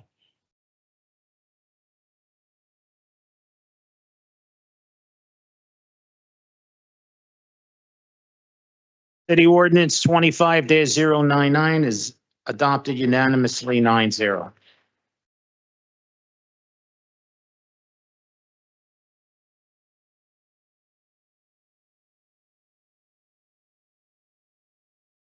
Okay, for the next second reading ordinance, as discussed at the caucus, I'm going to need a motion not to conduct a public hearing on City Ordinance 25-0100 due to the introduction of City Ordinance 25-105. Motion. Motion made by Councilperson Solomon. May I have a second? Second. Who made that second? Councilperson DeGise? Thank you. On the motion not to conduct a public hearing on City Ordinance 25-100 due to the introduction of City Ordinance 25-105, Councilperson Ridley. Aye. Councilperson Hewlings. Aye. Councilperson Bajano. Councilperson Saleh. Aye. Councilperson Solomon. Aye. Councilperson Gilmore. Aye. Councilperson DeGise. Councilperson Rivera. Aye. And Council President Waterman. Motion carries 9-0. Not to conduct a public hearing on City Ordinance 25-100 due to the introduction of City Ordinance 25-105. So with that being said, council members, I'm going to need you to vote down City Ordinance 25-100. Councilperson Ridley. No. Councilperson Hewlings.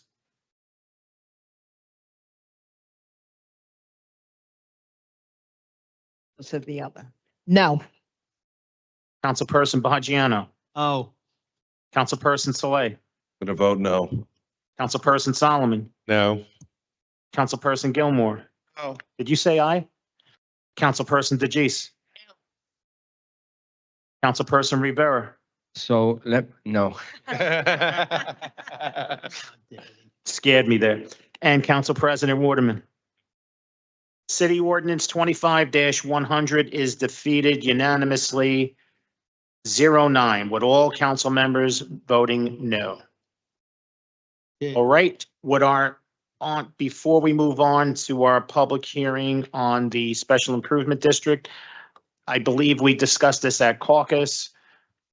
Motion to remove City Ordinance 25-086 from the tabled agenda, and that would be item, 11.11,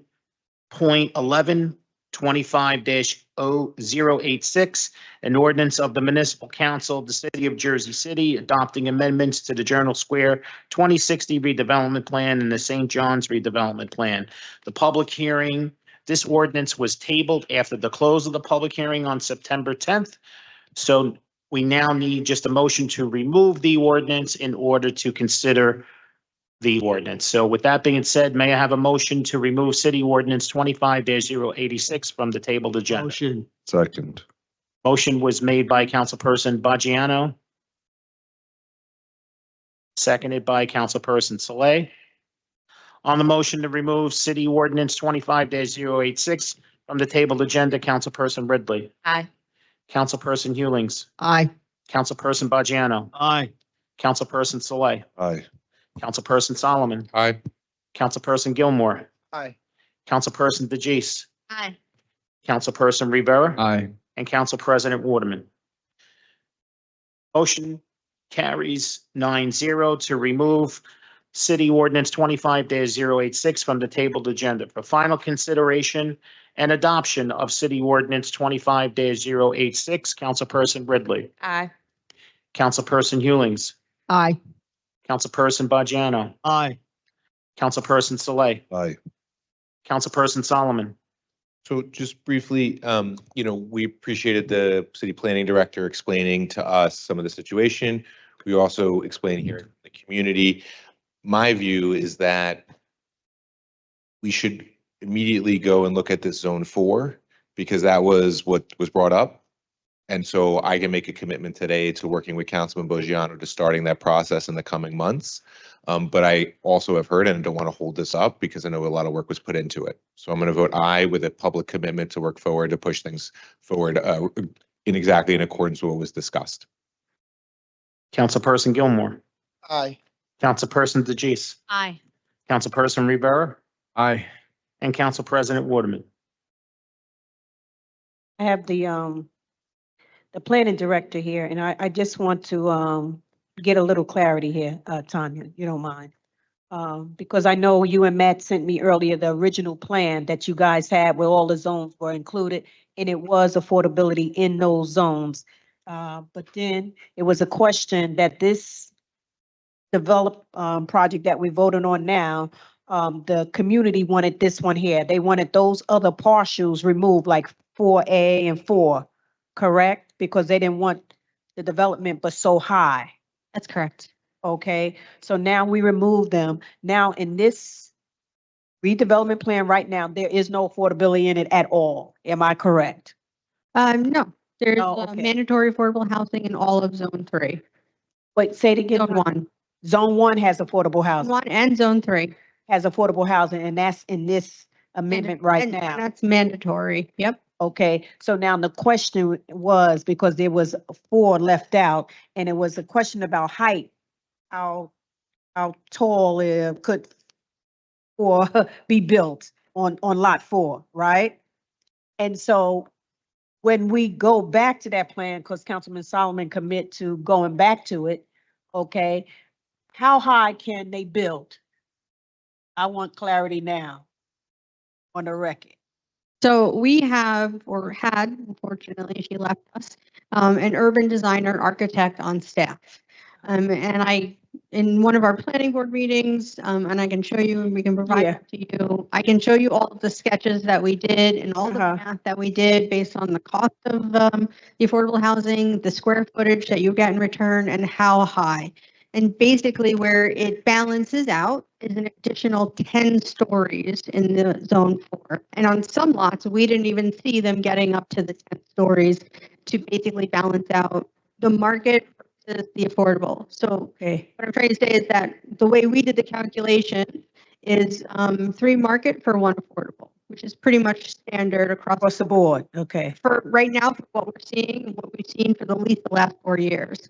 And that's how we did our calculations. So we estimated an additional 10 stories in zone 4. Now zone 4, depending on your lot size, if you have a You're breaking corner, up. can go up to 6. Hold on. You're breaking You up. switch mics? Yeah, switch mics. We're breaking up here. Hello? Yeah, that's better. So zone 4, depending on the size of your lot, and if you're in a corner, can go up to 6 stories or even 12. So if you have a corner lot and you're allowed to go up to 12, an additional 10 gets you to 22. If not, you can go up to 16. Now that was the calculation that we did for zone 4. Okay. So they can't go no higher than that, 22. You just get the extra 10. Okay. However that works out. However that works out. Okay. And so how soon can we revisit that plan? Because that was the discrepancy. They wanted to make sure that a certain parcel was not left out. So Do you remember forever ago when you first adopted the zone Right. 3? That included all of the zones. Correct. So we very technically didn't change much, except based on the feedback that we got from the council, we did a minimum lot size for zone 4. So until you had 9,000 square feet, you weren't going to trigger the affordable housing. That's the only real change that we made in the one that we were proposing this time. So it's the same thing, we would just be bringing back the exact same thing that we already are ready to show.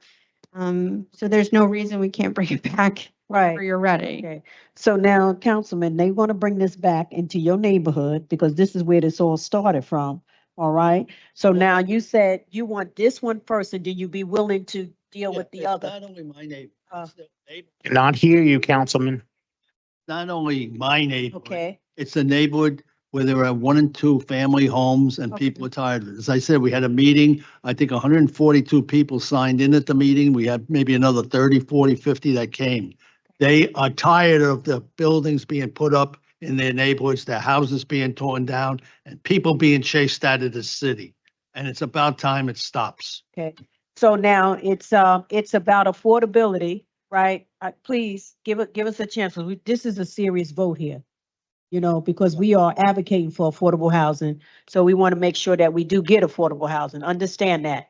Because there's certain things that have to be very clear. That's why I'm asking these questions, because right now you do tell me there is affordability in this plan that we voting on tonight. Right. Right? Yes. And Okay, choice. so, no, I just want to make sure, because you know why we hear this when we go out in the public about no affordability. So I want to make sure this plan has affordable housing. And then when we bring back the other plan to adjust it, that plan has affordable housing, because that is what the people are asking for now, is affordable housing. That's all. I just want clarity. That's all. That's it. And he said it's there. So then I don't have a problem. And we're going to bring that plan back right away. Councilman Solomon commit to doing it a few weeks or months or whatever. He said he will do it, and you could definitely, you know, make sure that I get the plan so I can look at it to make sure we got all that's necessary to make sure people have affordable place to live. That's it. And to With be that, clear, I vote aye. That's all. I just want clarity on it. That's it. I have a right to get clarity too, right? Thank you. Thank you. Thank you. All right. That's it. I vote aye. That's it. That's it. Let's move on. Did you vote? Yes, aye. Thank you. City Ordinance 25-086 is adopted unanimously 9-0. Make sure. That's it. Okay. Our next subject is the Special Improvement District Assessment. This is a public hearing on the 2025-2026 Exchange Place Alliance Special Improvement District Assessment Roll and Budget. Any member of the public wishing to be heard, please come up to the podium and state your name for the record.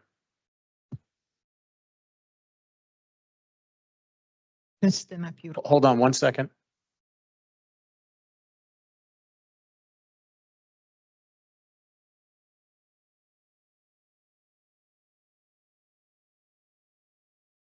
Okay, and your name? Krystyna Piórkowska, KRY, Just make sure you're speaking into the mic, Kristen. KRYSTYNA, last name P as in Peter, IORKOWSKA. Thank you. During the course of the past month, as the Exchange Place Alliance has held its meetings, it has discussed its upcoming budget and plans to conserve, work on various monuments and statues throughout the city. Statues, monuments were all listed. The Cathay Memorial was not one of them. When I queried during that portion of the Zoom meeting, when the public is allowed to speak, as to why the Cathay Memorial was not included, was it planned to be included in the future? I was told by Mr. DeMarco that the Cathay Memorial belongs to the city, which I believe all the other statues and monuments do, and it's the city's responsibility to take care of it.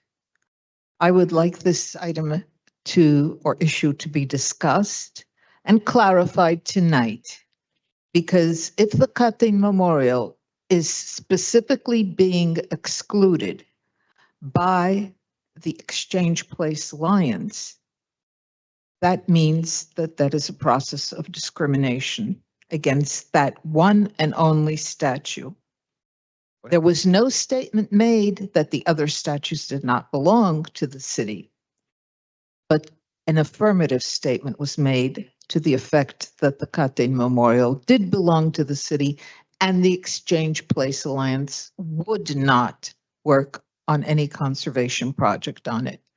Additionally, I will be following up with a memo to this matter, as well as a series of photographs of the Exchange Place surface area, which you may want to go visit.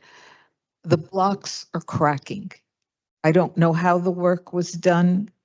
I know that I've worked on sidewalks that were replaced 40 years ago, and the work was done properly, and the slabs did not crack.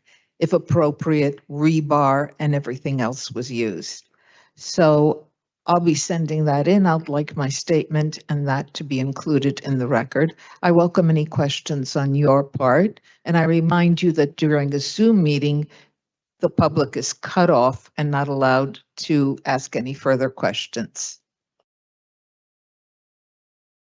Councilman. I just want to let you know, there's a process going on now to make the statue an historic statue. I'm involved Nobody in can that touch it. process and I'm aware of it. It's part that has nothing to do I know. with the I know. decision of the Exchange Place Alliance to disinclude this statue. Thank you very much. Your time is up. I know my time is up. I've asked for questions. Yep. Motion. Nope. Still a public hearing on the 2025-2026 Exchange Place Alliance Special Improvement District and Assessment Roll and Budget. Any member of the public still wishing to be heard, please come up to the podium and state your name for the record. Motion. Second. Motion to close the public hearing on the 2025-2026 Exchange Place Alliance Special Improvement District Assessment Roll and Budget was made by Councilperson Rivera, seconded by Councilperson Saleh. On the motion to close the public hearing, Councilperson Ridley. Aye. Councilperson Hewlings. Aye. Councilperson Maggiano. Aye. Councilperson Saleh. Aye. Councilperson Solomon. Just as we close to the comment made, I am going to reach out, I know Council President's on the board, just to understand what statues the Alliance is looking at and what their criteria on, and obviously make sure that the city is including all, because we, Katen Memorial is obviously in the Alliance's district. So with that, I vote aye. Councilperson Gilmore, did he step out? He stepped out. Councilperson DeGise. Aye. Councilperson Rivera. Aye. And Council President Waterman. Aye. Motion to close the public hearing carries 8-0 with Councilperson Gilmore absent. All right, on to our public request for a hearing. Just a little housekeeping.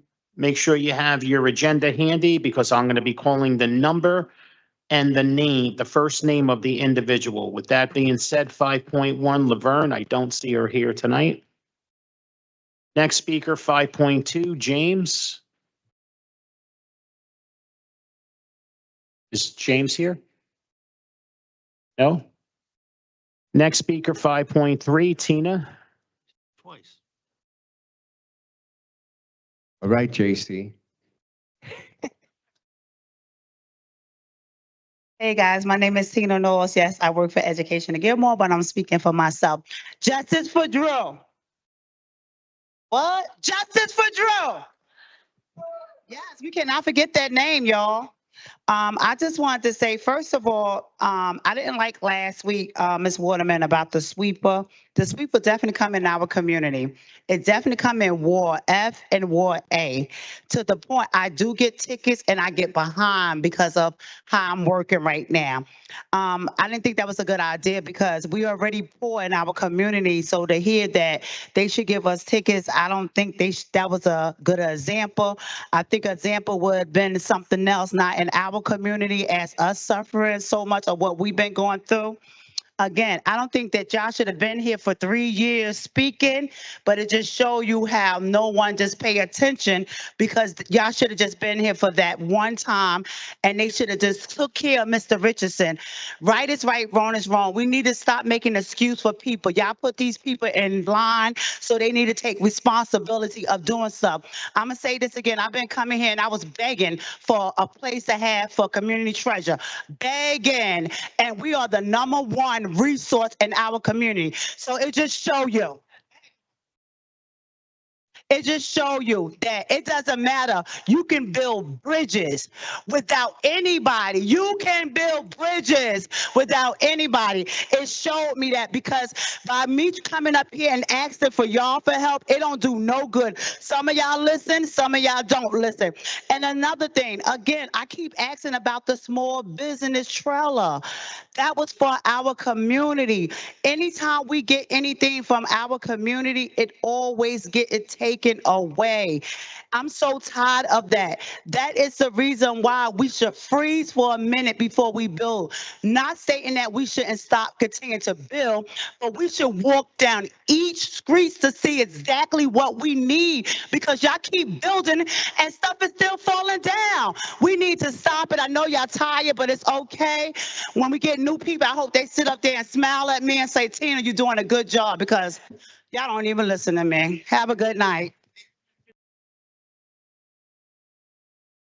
Our next speaker, 5.4, Gina.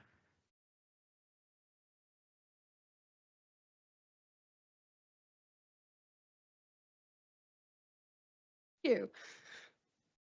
Good evening, Gina Davison. I do work part-time for Councilman Gilmore, very proudly, but I am speaking on my own behalf tonight as a resident. I was not able to attend the budget hearing last week. I was dealing with massive water damage. My living space is currently uninhabitable. In my 10 years as a Jersey City resident, this is not even close to the first time that I've been displaced due to flooding. And it definitely won't be the last. It's a real shame what is happening to the quality of life in this city. Quality of some of these older buildings, the infrastructure, and all while we talk about extending more pilots and abatements to developers who make pretty promises. And so tonight I want to echo others. Yearly land sales to stopgap budget shortages is not the way to manage a budget, nor to manage the real estate of our city. Jersey City is acting desperate. Regarding that budget vote, I want to thank Councilpersons Solomon and Gilmore for your votes and comments. And regarding issues like item 4.2, these development plans require such financial gymnastics as to call into question whether or not the way we are doing things here is sustainable. I think it's wild that we are expanding Jersey City Medical Center now on Grand Street in some of the more extreme flood zones. It was only a little 2 decades ago that Jersey City Medical Center was still on Montgomery outside of the flood zone. This is not thoughtful development. We had a parking structure at Jersey City Medical Center a long time ago. Now condo owners pay $250 a month to a developer to park there. And speaking of real estate, I was fighting my way through All About Town very late on Saturday. My friends and community leaders go to a lot of these events, and 95% of the people we meet are not from here. From what I understand, we are advertising these local community events to people in Brooklyn and Manhattan. They're not actually events for us, but for our city, they are advertisements for living here, to attract affluent New Yorkers to our overly saturated and underserved city. Jersey City is being turned into an engine, a money printing machine to help drive the Kushner family's power. Between 2016 and 2024, the Kushner real estate empire surpassed Trump's. It grew from 1.8 billion to 7.1 billion. Our mayor, who many of you continue to support, is helping to make this happen. And meanwhile, my friends have to scramble to find housing for community members, to have to provide services for people who have catastrophic events in the city where we literally get called by the emergency personnel, by the Red Cross. And last of all, we are still seeking justice for Andrew Washington, justice for Drew. Thank you. Our next speaker, 5.5, Edward. Justice for Drew. You know, at the caucus meeting, one developer came up, he said, we can't afford to build the project without an abatement. And Jersey City Times, thank you so much for your work. That was released, an article to the public through social media, and all the comments said, well, what the heck? If you can't afford to build it, then don't build it. Okay, so that was every comment. Also, too,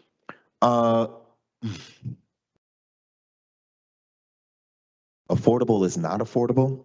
One thing that the developer did say was 62 units, okay, and 20 were going to be, and then he said 10 were going to be low income. I would like to see in a roundabout, an about face.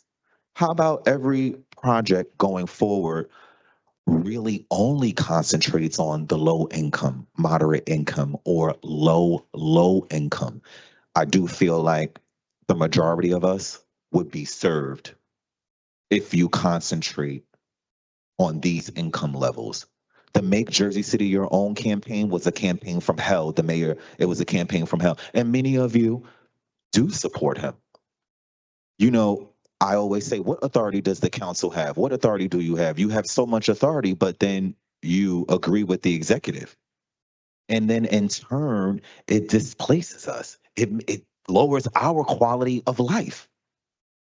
It lowers our quality of life. I had a moment to review the NAACP forum with all the mayoral candidates. You're darn right. We need a new face for public safety. And Musab Ali was right. How you start was with the CCRB. We don't trust public safety, okay, in terms of police. And we want to be empowered, the community. So there were only 1 or 2 or 3 members here who ultimately agreed with that, giving the people subpoena power, the authority and the right to question our policing powers, our authorities. There you have it. Also, to the Croson study, when are you going to get moving on really bringing to fruition Black and brown people and contractors across the city getting opportunities? It's like, what is going on past this 12 years? There is very little action happening, very little benefit for us. Very little benefit. So November 4th, we just can't wait. We just can't wait. Justice for Drew. Justice for Drew.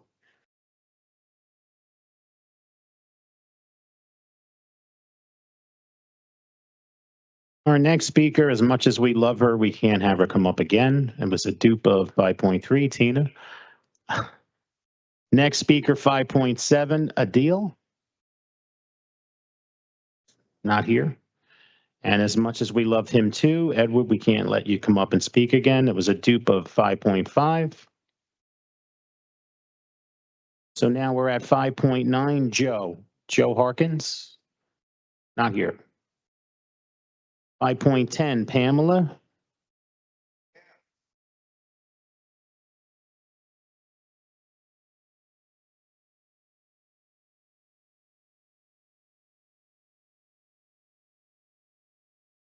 Pamela, bring the mic down towards your, there you go. Thank you.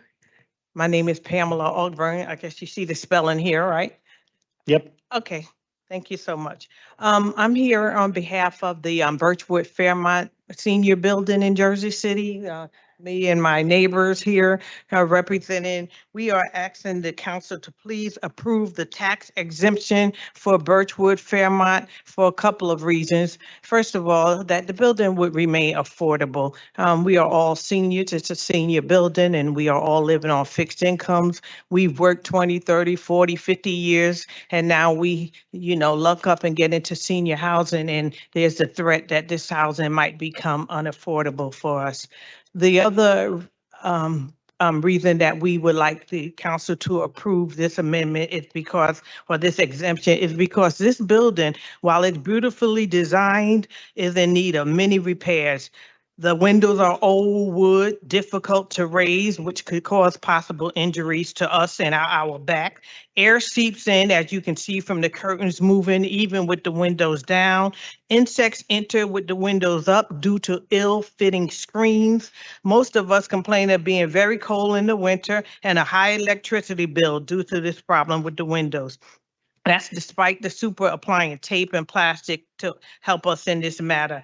The windows need to be replaced. There are plumbing issues throughout. The carpets in the common areas are old and dirty, in need of replacement, and due to high traffic, probably should be replaced with flooring rather than carpet. The elevators continue to fail, especially on the east side, and there have been times when the repairs were delayed due to the need to order parts.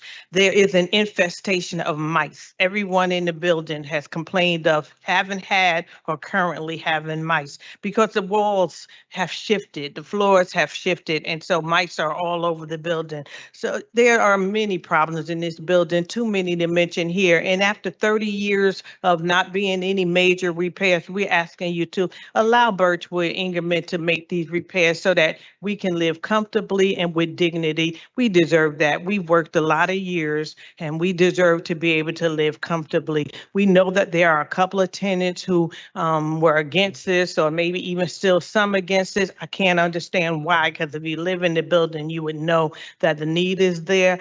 But we're asking that you would please consider approving this tax exemption for Birchwood so that we can live comfortably. They're going to temporarily displace us. We are making sure it's temporary. When we sign leases for the new displaced area, we will make sure it says we are coming back. We will get that in writing. They told us in writing already and gave us letters that they plan to bring us back. Let us fight that fight, but you guys, please allow them to make these renovations and repairs for us. Thank you. Thank you. Our next speaker, 5.11, Josephine. Josephine Page, no? Next speaker, 5.12, Kevin. Is Kevin here? Yeah, there he is.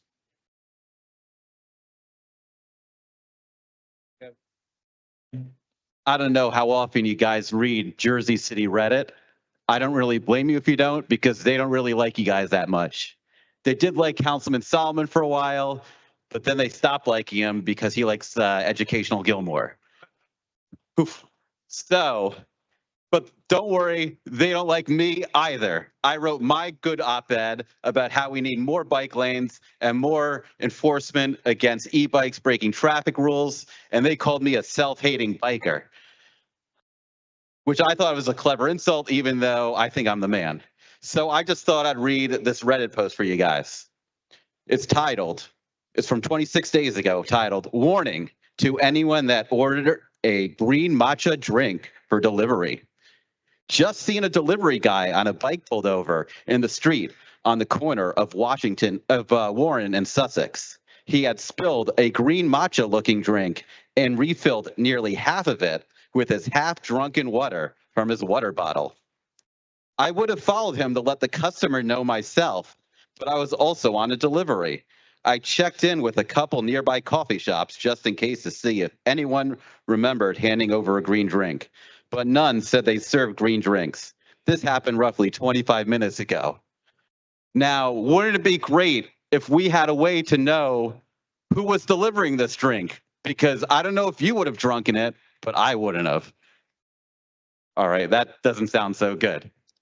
But you guys had an opportunity. You had an opportunity to put numbers on the commercial delivery biker vest, and you guys took it off the legislation. And what if this delivery biker had a number and people could say, "I saw number 26 fill up the green matcha with his half drunken water"? Then maybe we could have found him. This problem has gotten so bad with e-bikes going the wrong way, down the street, riding on sidewalks, that I had to make a rap music video about it. Now, it's not nearly as good as Camp Low, who City Councilwoman Ridley is a fan of, but I thought it was pretty good. It was a parody of the Juvenile song, "Back That Ass Up." It's called "Back That Bike Up," and it's really good. I was going to play it for you guys, but I only have 30 seconds left.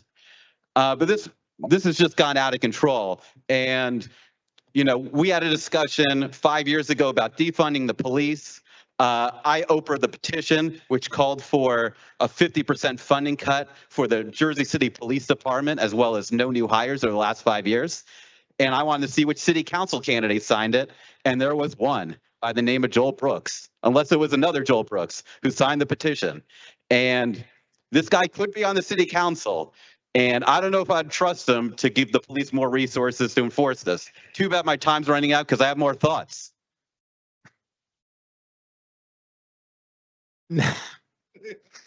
Next speaker, 5.13, Danielle. I don't see Danielle here tonight. Next speaker, 5.14, Jay. JJAYBARKSDALE. Thank you. Thank you, council members, for this opportunity. I speak to protest the use of Uber Eats delivery robots. According to a YouTube post of a Fox News clip of 7 months ago, there were only 30. But what if it increases to 60, 100, or 200 lurching about our sidewalks?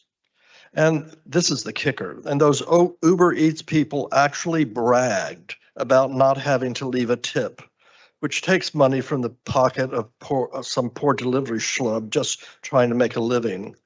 Ugh. Also, it's just another machine of which, in the making, extracts yet more raw and rare materials from our poor dying earth. If dig we must, better for necessary stupid stuff such as cell phones than needless stupid stuff like these gizmos. Under what city license do they operate, and how many pieces of silver did the city get to allow this anti-humanistic and anti-ecological stuff? Thank you, and long live the teachings of Jesus and Karl Marx. Next speaker, 5.15, Monica.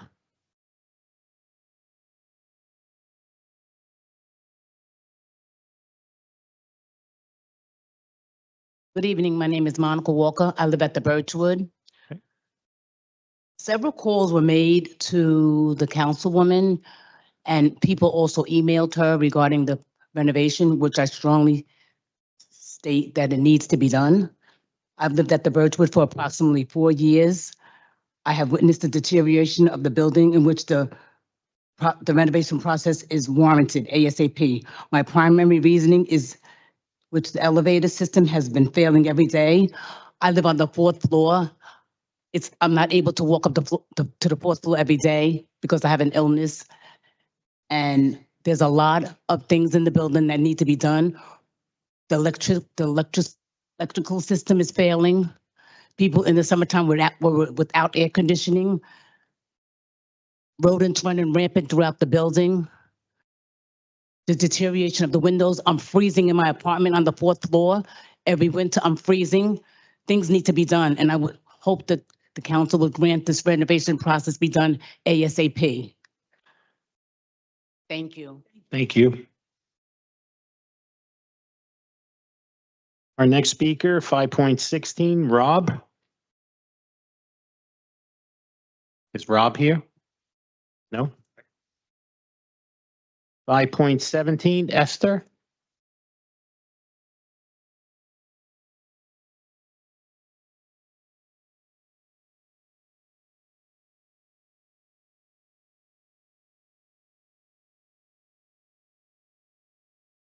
Evening, council. Is that good? Just make sure the mic is by your mouth, Esther. That's all. There you go. To this side. Good evening, council. Esther Wintner.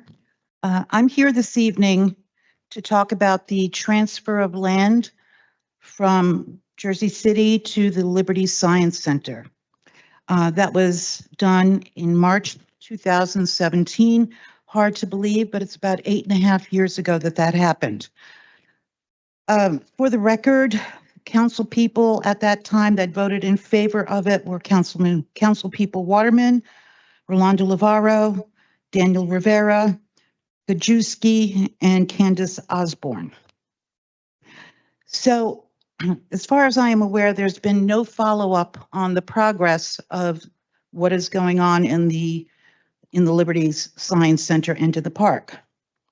The agreement with the JCRA and Liberty Science Center has a timetable for completion. I don't know if they're in compliance with that. There's also a section in that agreement, section 2.09, that says that there should be progress reports periodically. There have been no progress reports. I know this because I did an Oprah with the JCRA. So there have been no progress reports. I've also gone to the JCRA meeting asking for information. I was told that I would get an email from their attorney. I have still not heard back from them. I plan to go again. I went there in July. There's also a school that was promised to the public. There was a bill of goods that was sold to the public in terms of what this project would be. There is no school that I'm aware of that's going up. I've gone to the county and asked about the school that they were supposed to build and was informed that that what was presented to them was too costly and unaffordable. And so as far as I'm aware, there is no school in progress going there.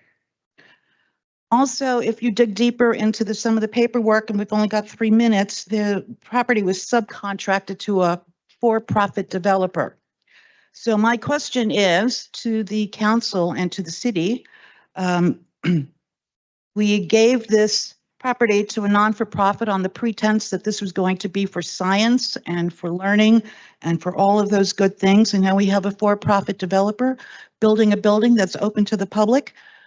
Are we getting any property tax paid to the city? Or was this just a way of bypassing being able to pay property tax from this developer? So I think that there needs to be follow-up on this project.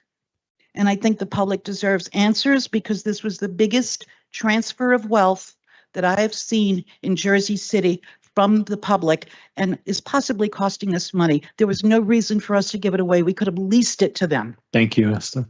Thank you. Thank you, Esther.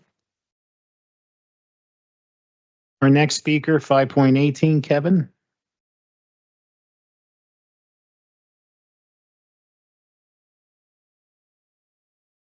Just remember to remove it. Good evening. Kevin Weller, 155 Washington Street. The most rent-controlled building ever. At caucus, Director Richardson said mandatory minimums won't break his department. He's right. Municipal Prosecutor Hudnut explained why. With continuing violations, what required 150 separate summonses becomes just 3.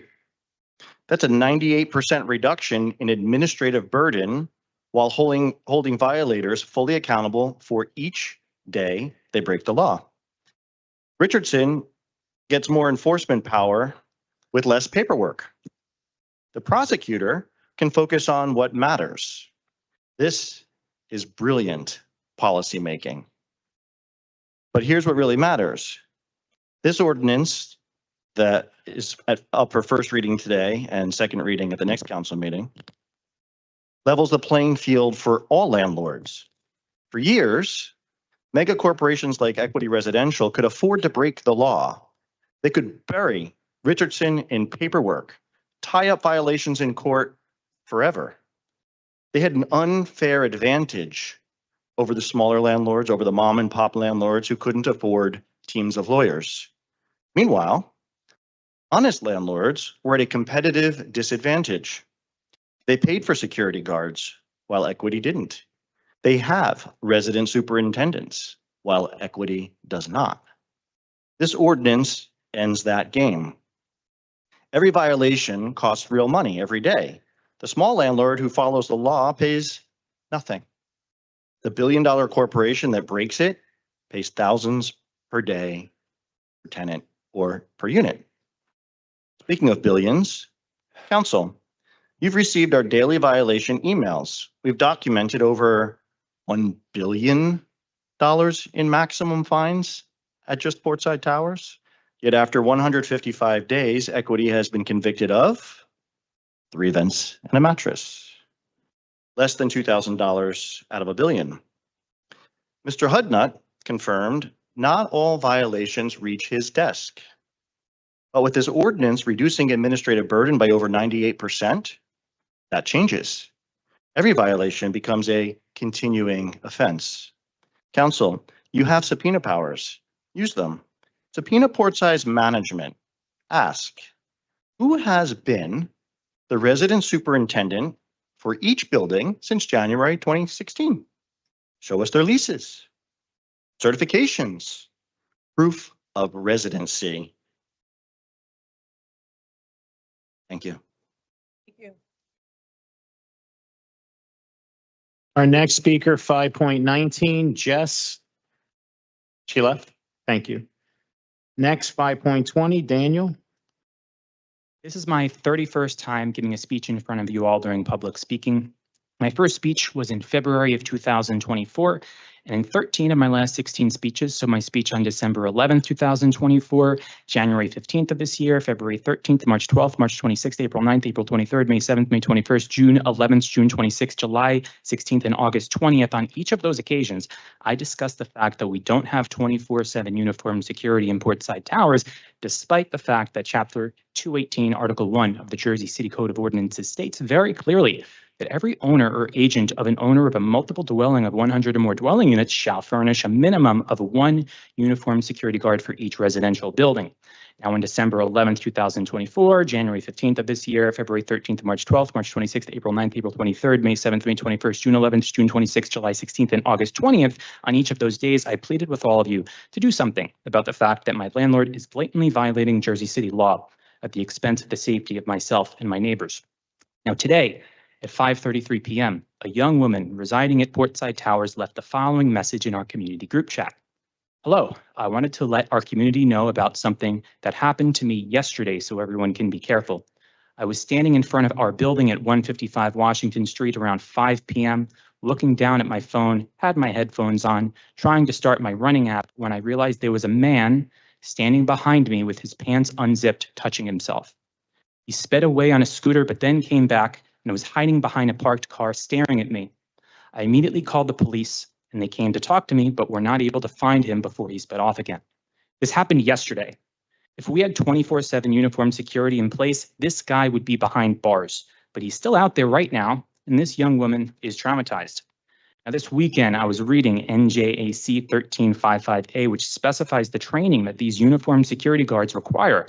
They mention training in homeland security and counterterrorism, communications and emergency response, theft protection, detention of suspects, first aid and CPR, and more, with continued training every 2 years.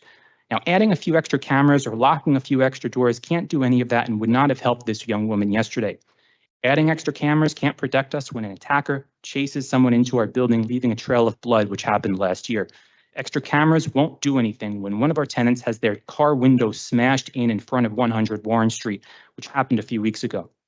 The law requires that we have 24/7 uniformed security guards to protect us and our safety. I really don't understand why it's so difficult to get our landlord to adhere to the law when it's clear we need that level of protection. Please, please, please do something about this. Please, people are suffering. There's someone out right now, endangering our safety. He could be out there right now. I don't know. So please do something about this. Thank you.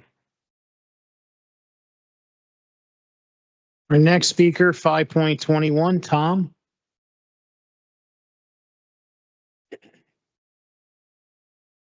Good evening, Council. I'm a board member of the Portside Towers West Tenant Association, and I want to discuss, following Dan's comments, how the absence of required building personnel directly impacts tenant safety and service quality, as defined by your own ordinances. Chapter 260-7 defines harassment to include inadequate security and reduction in the quality of basic services. Chapter 260-14 requires landlords to maintain the service standards required by law. Recently, I experienced firsthand what happens when these requirements aren't met. During a plumbing emergency in my unit, maintenance staff had to force entry to my apartment, damaging my door and door frame. Why? Because they couldn't locate my spare key in time and basically broke into my apartment. But the real issue isn't the door. It's what this incident represents. A properly managed building with a resident superintendent would have master keys immediately accessible. A superintendent living on site, as required by ordinance, would have responded instantly to the emergency. Instead, staff spent valuable time locating tools to force entry while water damage potentially spread. This is exactly the reduction in basic services that 260-7 and 260-14 prohibit. Yet these violations aren't reaching the prosecutor's desk. Mr. Hudnut recently explained that ordinance violations are quasi-criminal matters, but Director Richardson's department only forwards two types of Chapter 260 violations for prosecution. Service reductions under 260-14 aren't among them. Inadequate security under 260-7 isn't either. We've documented 155 consecutive days without resident superintendents or required security. These aren't minor infractions, they're fundamental failures of building management that affect every resident's safety and quality of life. The mandatory minimums ordinance addresses this gap. It ensures that violations of 260-7 and 260-14 carry real consequences, $100 per unit per day minimum. That transforms these provisions from suggestions into enforceable requirements. Director Richardson, please begin forwarding 260-7 and 260-14 violations to the prosecutor. These provisions exist to protect tenants from exactly the situations we're experiencing. Council, when you vote on mandatory minimums, remember that proper enforcement prevents problems before they become emergencies. A resident superintendent with proper key access would have prevented property damage to my unit. Required security would ensure someone is always available to respond. Thank you for considering how better enforcement protects both tenants and property. Thank you. Our next speaker, 5.22, Shannon. Several months ago, I'd finally had it with the cigarette smoke that kept wafting into my apartment from a couple floors below. Portside has a smoking ban in all areas, including balconies. Our building WhatsApp chat is where I first appealed to my neighbors to please remember the rule, but no luck. The smoking continued. So I wrote to building management to ask them for their help. The response was that I was going to have to offer proof that somebody was smoking. Now, why they think I would be making something like that up is beyond me, but fine. Next time it happened, I snapped a picture of the smokers. I sent it to management. The response was that my picture was not clear enough. A few more emails back and forth, and the request finally was that I call down to concierge the next time I saw the smoking, and that the concierge would come up and confront the smoker. So I have a lot of issues with this because number one, it feels like I'm being asked to do management's job. Secondly, I resent that the concierge would have to leave the post down at the front desk. We're a big building and the concierge has many duties that require him or her to stay where they are. Third, confrontation like that requires special training. Who knows if the neighbor would be upset, retaliatory, aggressive. It seems to me like this would be the job for a trained security guard. But we don't have those at Portside, even though the city ordinance requires that we do. This is just one example of the many reasons I think that Equity Residential needs to stop trying to wiggle out of simple rules that keep everyone safer just to save some money. I find it a shame that it takes the coordinated efforts of all of us who would much rather be doing things besides coming here begging for enforcement of rules that already exist in order to get this in force. But I will keep coming and I will not stop. I want to share another story that a few weeks back I had to miss a meeting because of a really heartbreaking case at my hospital. Without violating any privacy issues, I will just say we got a good outcome, saving not just one, but 2 lives, only because of the hard work of all the people in that hospital operating room. But it wasn't just hard work. It was people absolutely working as hard as they possibly could. And I keep thinking about that phrase, working as hard as they possibly could. Now, my work as a healthcare worker may be different than a CEO of a multi-billion-dollar real estate company or the work of city council members, but all the same, if you're not working as hard as you possibly can, what are you even doing? If you're not moved to commit at that level, I just want us all to work as hard as we possibly could for all of our jobs and for all the people of Jersey City. Thank you. Thank you. Our next speaker, 5.23, Anna.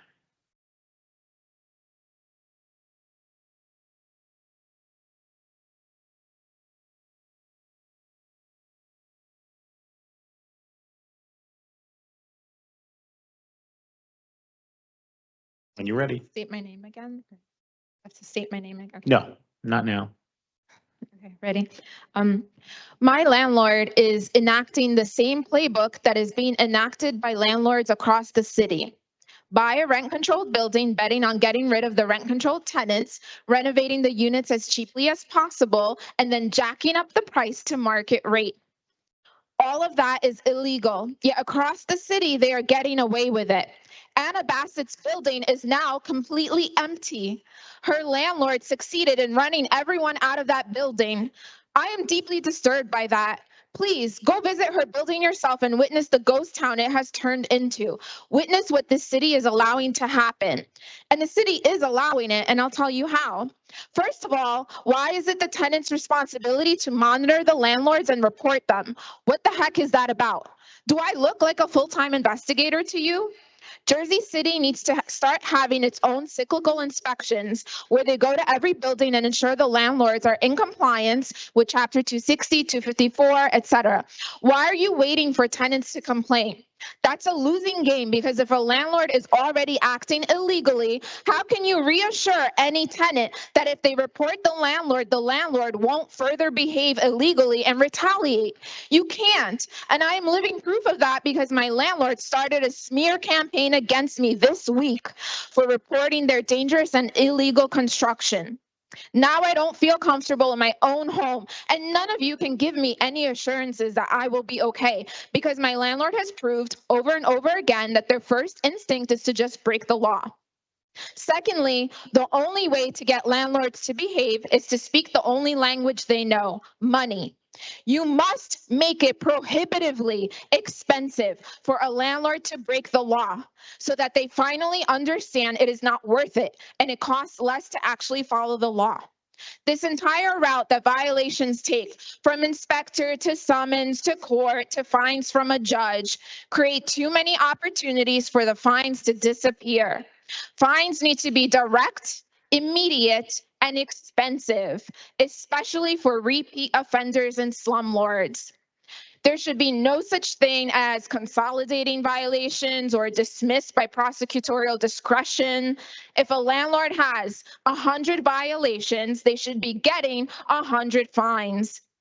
It is egregious to think you can or should consolidate, lessen, or dismiss any of these violations into one small slap on the wrist because you are then telling the landlord that violations are just the cost of doing business, when you need to be telling these slumlords that violations are unacceptable and they will be fined to the fullest extent.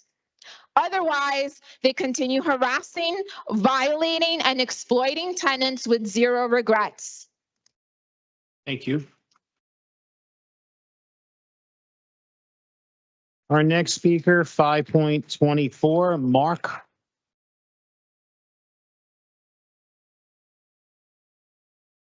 Good evening, City Council. President Waterman, you asked us to bring you ideas. So the exemption loophole in 218-1 security service must be removed. As currently drafted, 218-1 paragraph D permits landlords of buildings to apply for an exemption from the 24/7 security requirement if their, quote, existing security arrangements are adequate. The word adequate undermines both the clarity and effectiveness of the ordinance. Earlier this year, Portside sought such an exemption. Although their request was denied, they continue to look for ways to avoid compliance by using the adequate defense. The very existence of this exemption creates uncertainty for residents and weakens the city's ability to enforce consistent security standards. Litigation of this is also a serious financial burden on the city. Clause D of 218(1) should be eliminated entirely. The rationale for uniform security must be recognized and reaffirmed. 218(1) defines a uniform security guard as a licensed New Jersey security guard under NJAC 1355A. It's not a superficial designation. It carries rigorous requirements. Guards must undergo background checks and complete training in homeland security, theft prevention, emergency response, first aid, professional ethics, and they have to renew their licenses with a refresher course every 2 years. Additionally, they're required to conduct patrol inspections of the entire premises, including stairwells and other vulnerable areas. By contrast, the measures often proposed by landlords, such as cameras, locked doors, or concierge staff, are not equivalent. Cameras record incidents but don't prevent them. Locked doors can be breached. Concierges, while valuable, lack both the training and authority to respond to emergencies or deter crime. The ordinance wisely requires uniform security because only licensed, trained personnel provide active, consistent, and professional protection for residents. In sum, President Waterman, you should act decisively to eliminate the exemption process for buildings with 100 or more units and uphold the essential role of uniformed security guards as the only adequate safeguard for large residential communities. By closing this loophole, you'll ensure that Jersey City remains a leader in prioritizing resident safety and public security. Thank you. Our next speaker, 5.25, Barbara.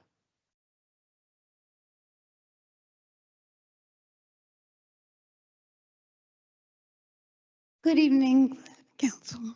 Let me paint a picture for you of justice in Jersey City. Imagine somebody gets pulled over for speeding every single day for 155 days. But here's the twist. They're also driving without a valid license that identifies who they are and where they live. 2 violations every day, clear as daylight. After 155 traffic stops, they finally get their day in court. Prosecutor says, just plead guilty to 3 broken taillights, and 1 missing floor mat, and we'll call it even. Then after this joke of a plea deal, the driver walks out and continues speeding with no valid license every single day. Sound absurd?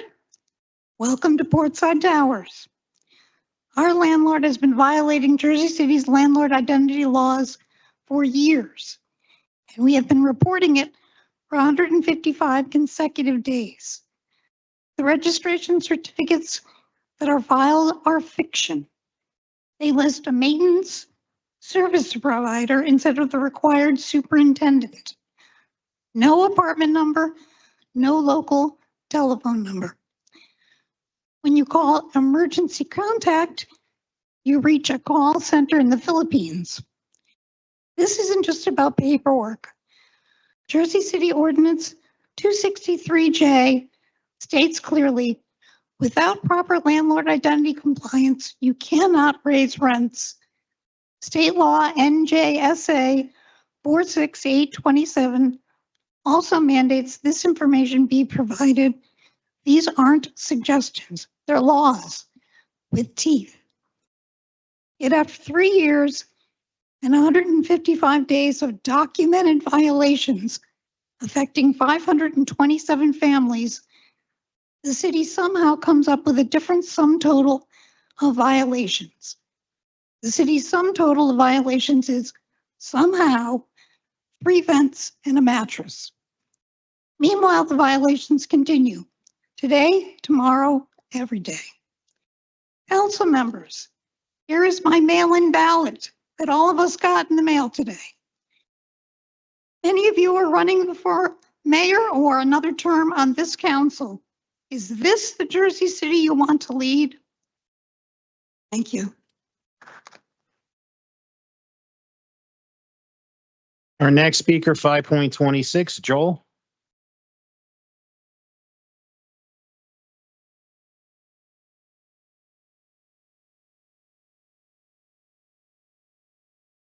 Good evening, President Waterman and members of the City Council. During Monday's caucus meeting, Director Richardson revealed that his division, Housing Preservation, has been severely affected by staffing cuts. When he assumed leadership in January of 2023, a staff of 5 people were managing approximately 700 landlord registrations per year. Now, 2 staffers are handling more than 1,700 per year. He also pointed out that Ordinance 25099, thankfully passed today, clarifies that landlords are required to file registration statements every year. An exemption from rent control of periodic or regular increases in base rent does not excuse landlords from filing these statements. In addition to long-term rentals, the division also oversees short-term rentals, and he noted that this volume has doubled in his tenure. The staffing shortage has resulted in illegal rent petitions piling up without determination for more than a year. In at least one recent matter, it took more than 21 months for a determination. The Division of Housing Preservation and its Office of Landlord Tenant provides vital services to the city, its homeowners, landlords, and tenants by efficiently and accurately receiving, reviewing, and recording landlord registration statements. And by timely notifying landlords of non-compliant statements, the division generates actionable data that can underpin summonses and other enforcement actions against egregious conduct by corporate mega landlords who currently act as if they're not subject to any Jersey City controls. It's been explained to us that our recitation of the millions of dollars that the city should be collecting in daily fines cannot be used to fund headcount in the division. We understand. However, these obviously available revenues can and should be used to justify the allocation of precious resources to this gold mine of revenue generation. The municipal budget was just passed. Please review the budget and allocate or reallocate resources to tap the previously under-accessed revenue sources of fines for egregious conduct by those who continually flout Jersey City's ordinances. Ensure that the Division of Housing Preservation can generate actionable data and the Office of Municipal Prosecutor can take advantage of the streamlined enforcement provisions that you have approved by allocating staff to these critical municipal functions. Sean, we congratulate you on your son's engagement. And as members of the family, we look forward to joining the whole family at this very joyous occasion. Thank you.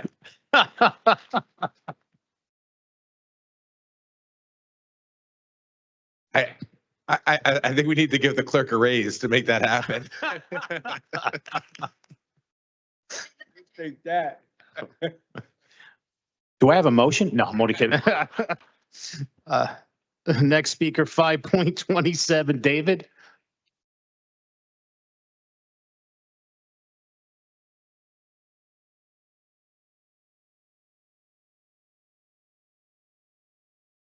Good evening, members of the council.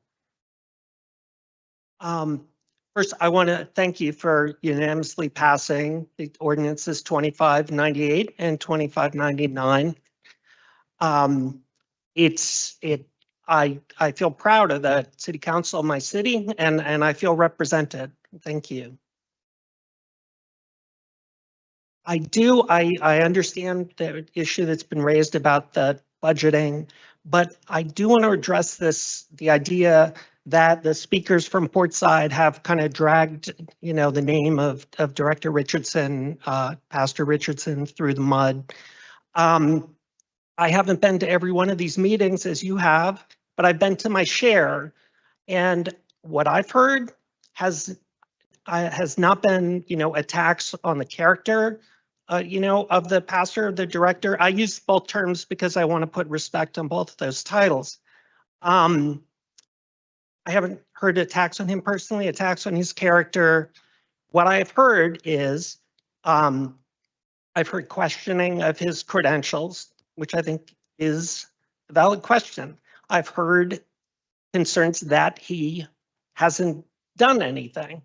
And even given the budget considerations, it's still, I think, a fair statement. I know I personally spoke once about a situation where he was present at Portside and he saw that the required listing of the superintendent for building was not there. And he later signed that the requirement had been met. And at that time, I said that he was ignoring the evidence of his eyes and ears. And I stand by that statement. But why do I bring this up? I'm not personally offended. And I do have a concern that this, if this investigative committee is going to be more concerned with, treating the city employees, the public servants with kid gloves, then we may not get to the bottom of what we're trying to get to the bottom of.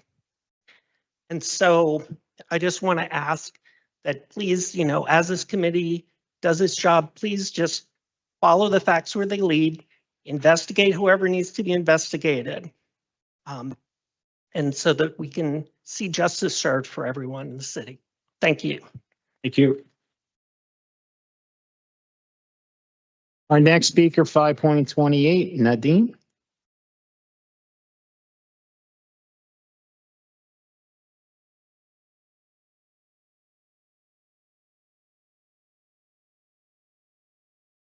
Good evening, City Council.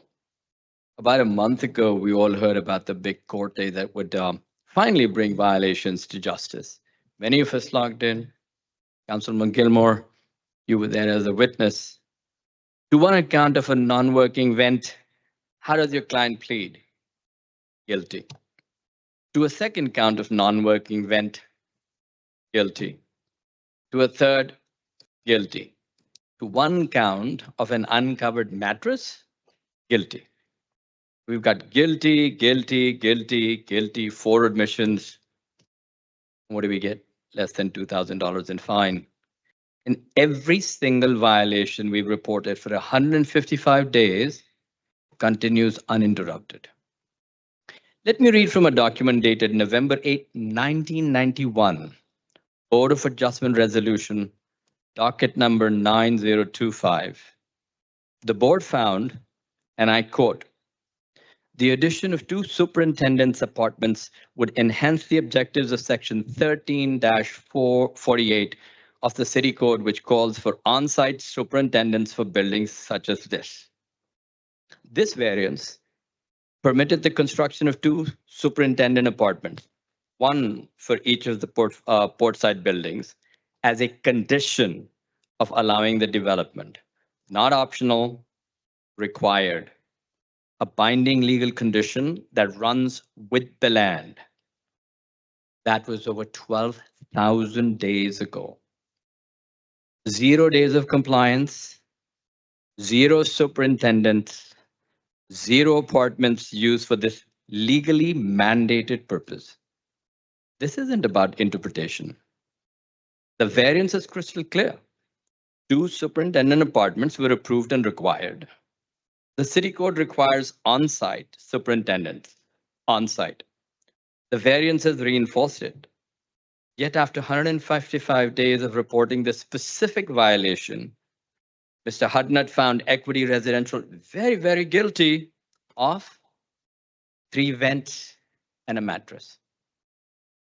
Councilman Solomon's new ordinance will make violations of Chapter 254 carry mandatory minimum fines.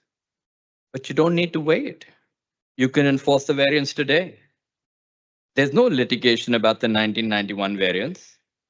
There's no stay, no legal barrier, just a system that somehow turns 34 years of broken promises into bathroom ventilation. Councilman Gilmore, you're a representative and you sit on the investigative committee. You watched these proceedings. You heard guilty 4 times. Thank you.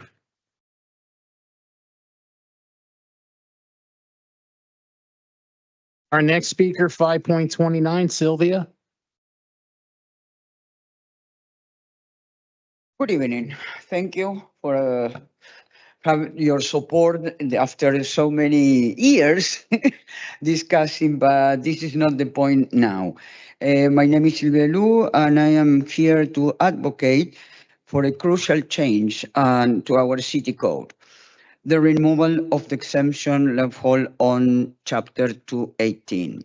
The Chapter 218 requires 24/7 uniform security in buildings with 100 or more units, a vital measurement of resident safety. I think most of us has been many times here to asking for, and we are increasing in seeing what is starting to be unsafe for our residents, and not only is our neighborhood now, because before it was something that is not happened in Paulus Hook. Unfortunately, I don't remember how many times I've been talking like Dan, but we was many times to asking for the same.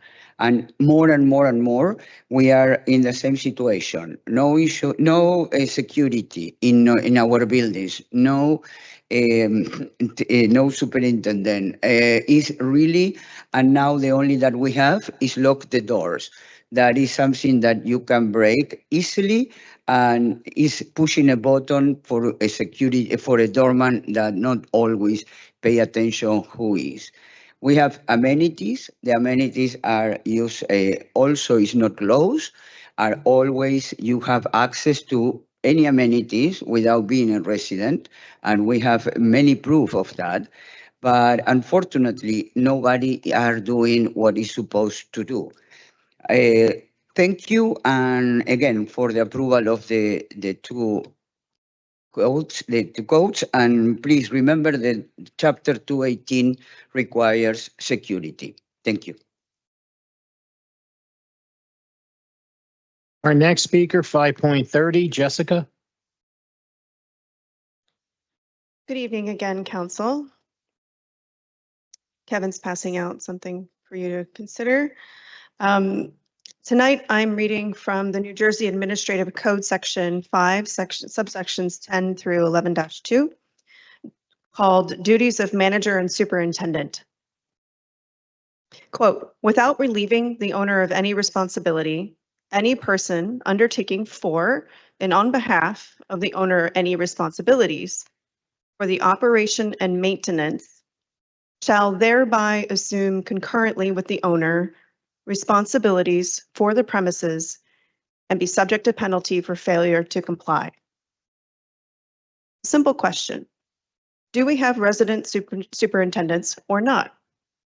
If we do, those people have personal liability for every violation. That's what that administrative code means. If we don't, then landlord identity law was never satisfied and no rent increase was legal.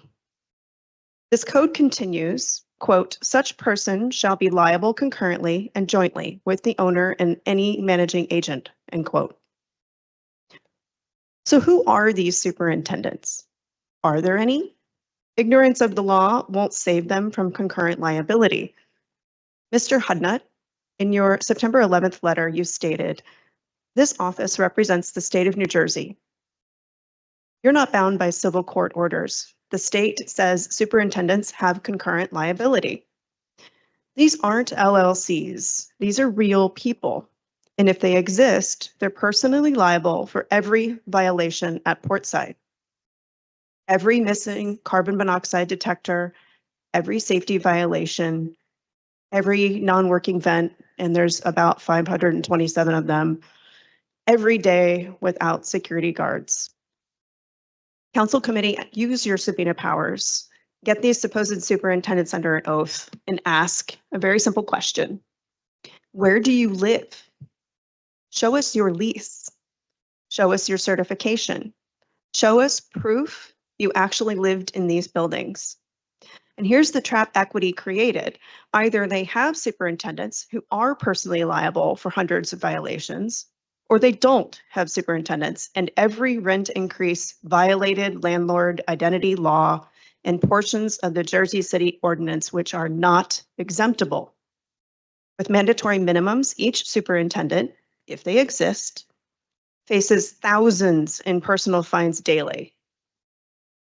So that's why you need to subpoena them now before they disappear. And the state of New Jersey demands accountability. So please use your powers, ask the question, ask them if they live in the buildings. Thank you. Thank you. Our next speaker, 5.31, Zach.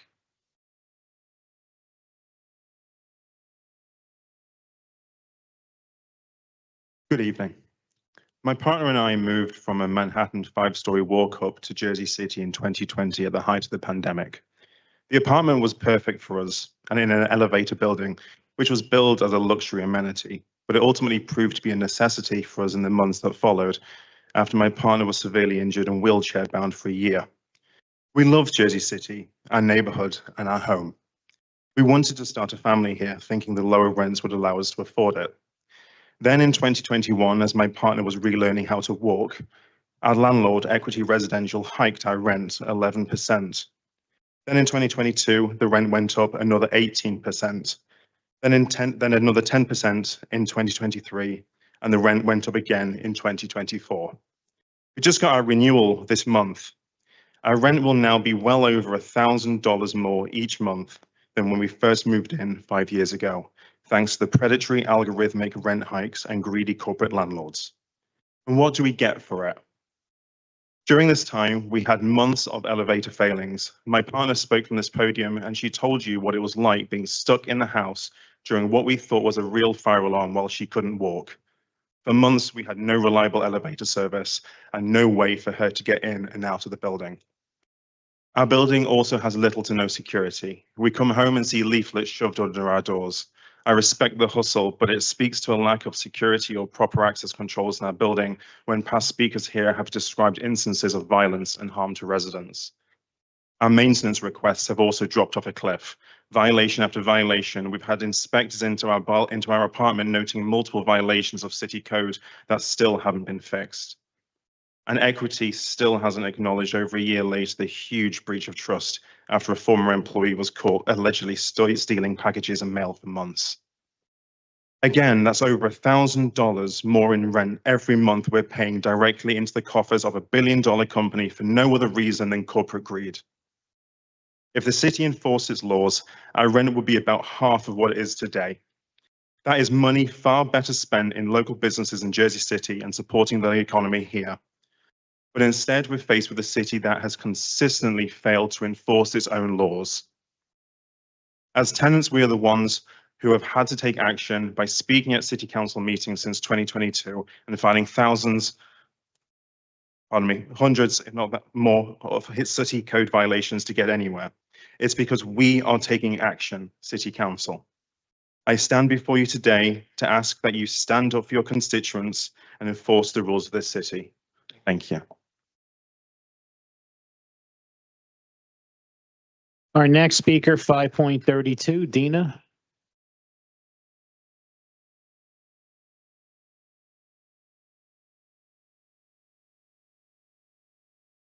Good evening, members of City Council. It's been a while since I've been here. First, I want to thank you for the action that I've seen, the ordinances that were passed today. It's really positive, and yet there's still more to be done. So tonight I'm here to talk about Ordinance 24055 when this council passed, which this council passed more than a year ago.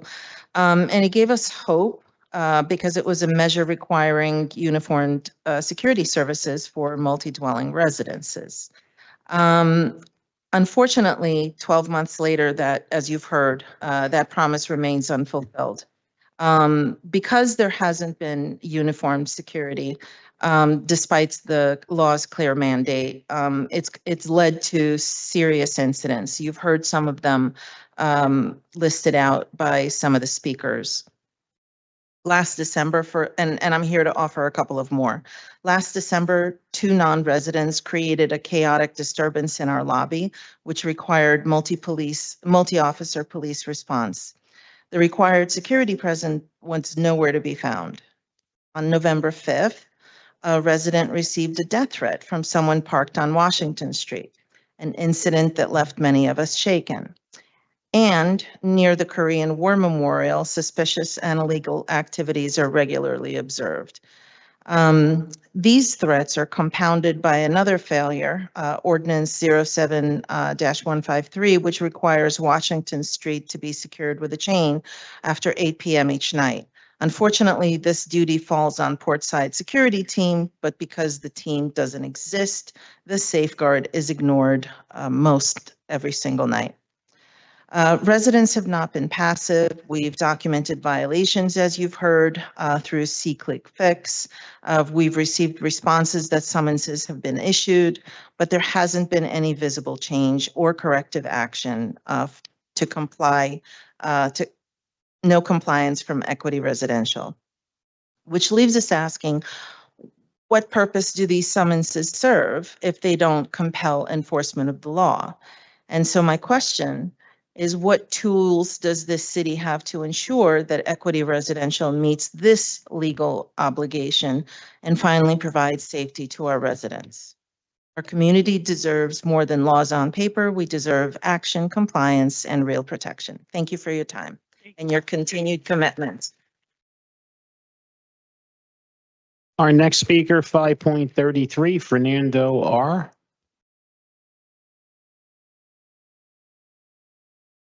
Thank you. Good evening, Council. For 155 days straight, we have reported violations directed by Jersey City's own legal counsel on video and in this very room in April. Tonight, let me double down just one of those 14 daily violations, the absent resident superintendent. Ordinary 254 Mondays building with 6 or more units must have a resident supper. Portside West Tower has 232 units, way more than 6 units. Portside East has 295 units, way more than 6 units. But there is more. On November 8, 1991, Jersey City's Board of Adjustment approved a variance specifically creating 2 dedicated residential units, 1 in each Portside building, for the express purpose of housing the legally required superintendents. As you can see, this is not optional. It is a binding condition that has been violated for decades. Unfortunately, this gets worse. Both New York City state law and Jersey City ordinance require landlords to provide tenants with written disclosure of the superintendent's name, apartment number, and phone number, like in Jersey City when there are more than 6 units. When there is no super, there is no disclosure. When there is no disclosure, there is no legal rent increase, period. Councilman Sullivan, your press release promised if your landlord breaks the law, we will freeze your rent. Well, here we are. The law is broken. Where is the freeze? We have testified about this for 3 years. We have petitioned, we have emailed, we have filed 155 consecutive daily reports on See-Click Fix. Yet, when Jay had not finally was in position to act, he told us all on the record that he needs another month to investigate whether we have superintendents. He set his own deadline. Okay, we will wait that additional time. Council committee, please, we ask you to please be sure to use your subpoena powers to ensure Jay Hadnot has what he needs to prosecute. Thank you. Thank you. Next speaker, 5.34, Cynthia.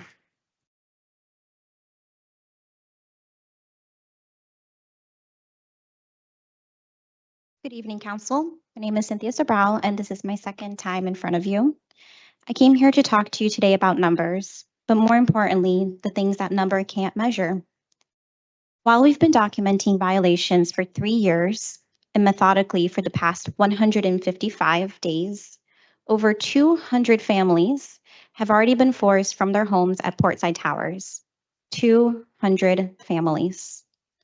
That's mothers who had to pull their kids from school mid-year, seniors who lost the community they've built for decades, young professionals who came to Jersey cities with dreams only to be priced out by illegal rent hikes.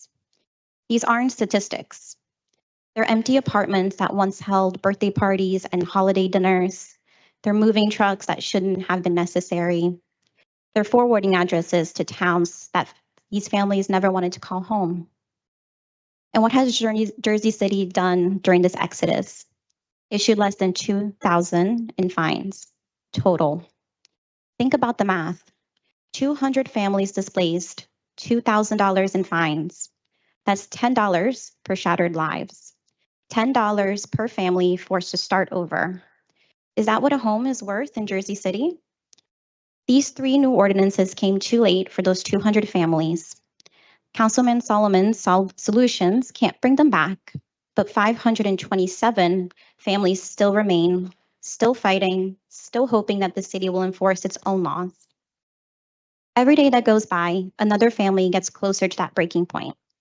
Another parent looks at their bank account and wonders how many more months they can hold on.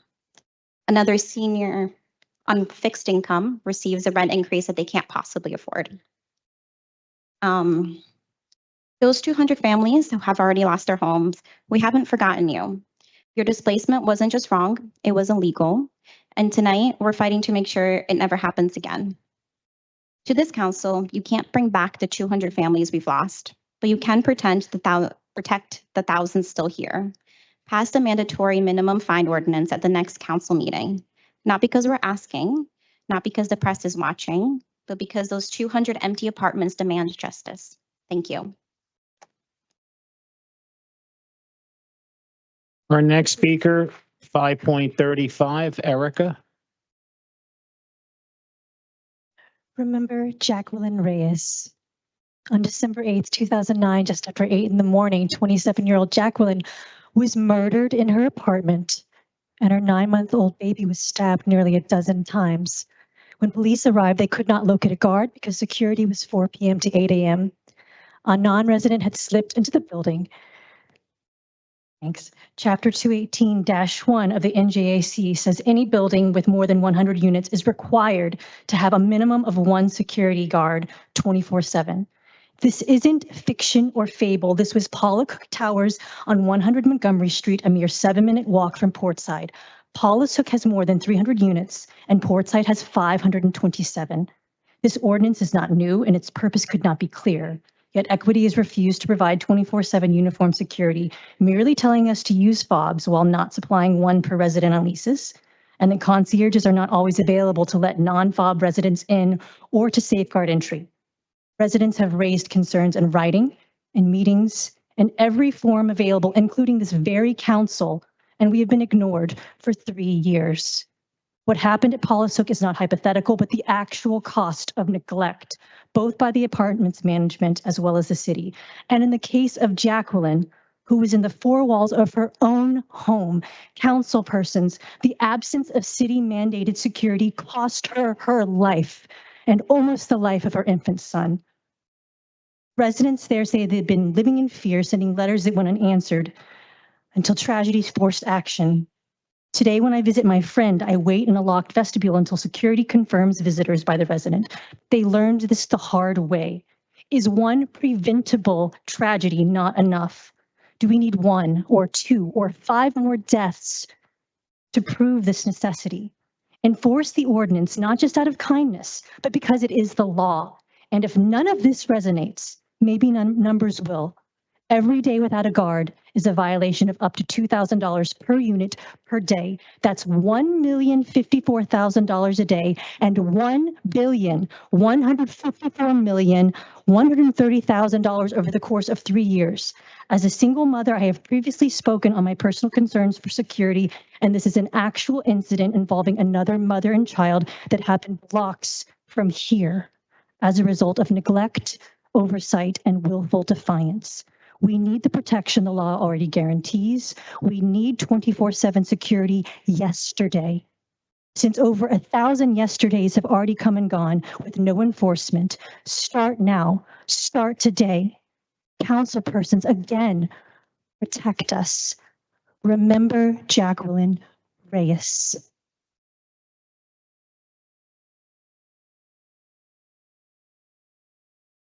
Our next speaker, 5.36, Susan. Thank you. 5.37, Brandon. Okay. Good evening, Council. This is my first time speaking here. I've lived in Portside Towers since September 2021. And as of today, my rent is up over 31% illegally. In that time period, absolutely nothing has been done in the way of progress, let alone even upkeeping the building. Half the time, the elevators don't work. They collect a $750 a year amenity fee from us, which is approximately $395,000 a year. On any given day, 2 treadmills do not work. The gym equipment has tape all over it. The grills are a living grease fire.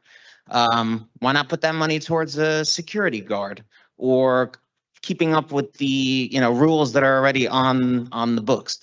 The ordinance that were passed today, as far as I can see, were excellent in the way of transparency. And I really do hope that that's just the beginning in curbing the corporate greed that has absolutely taken over Jersey City. I really love it here. It's absolutely beautiful. And, it's a shame that a mega corporation can just abuse its tenants like that. I yield the rest of my time.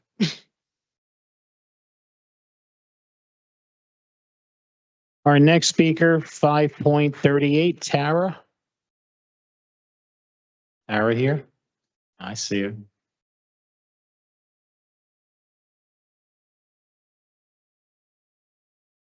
Good evening, Council. I am holding proof that Equity Residential has violated the conditions of their own variance for decades.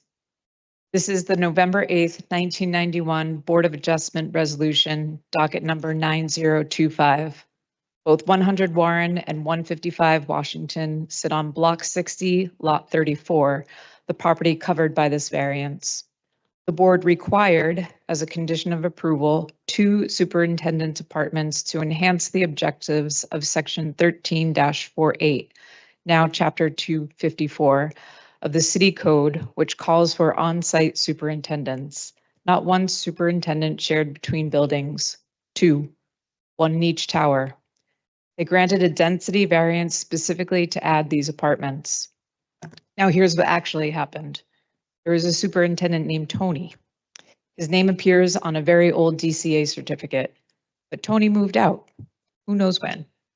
Then came a parade of supposed superintendents. We ran skip traces on them. Guess what? They don't live in the buildings, and they never did. Remember the fire and flood at 100 Warren? No resident superintendent to handle the emergency. No security to manage the evacuation. Residents were on their own during a crisis.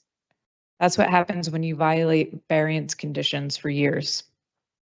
Council, Prosecutor Hudnut wrote about landlords hiding behind LLCs in a press piece, but we have the names. Real people. They're on the DCA certificates.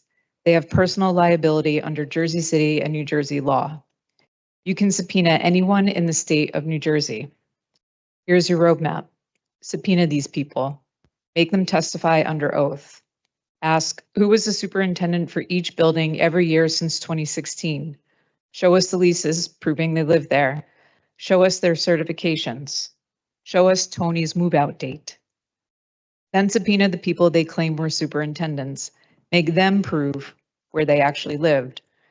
Our skip traces say it wasn't Portside. The variance created 2 apartments specifically for superintendents. Those apartments exist, but if they are not being used for their required purpose, that's a breach of the variance condition that allowed the extra density in the first place. We distributed copies of this resolution. It's black and white. 2 superintendents required. There is no DCA certificate that identifies the unit of any resident super for either building. So per New Jersey landlord identity law. 0 are currently living there. You have subpoena powers. You can compel testimony this week. Stop talking about investigations and start issuing subpoenas. Get to the truth. Thank you.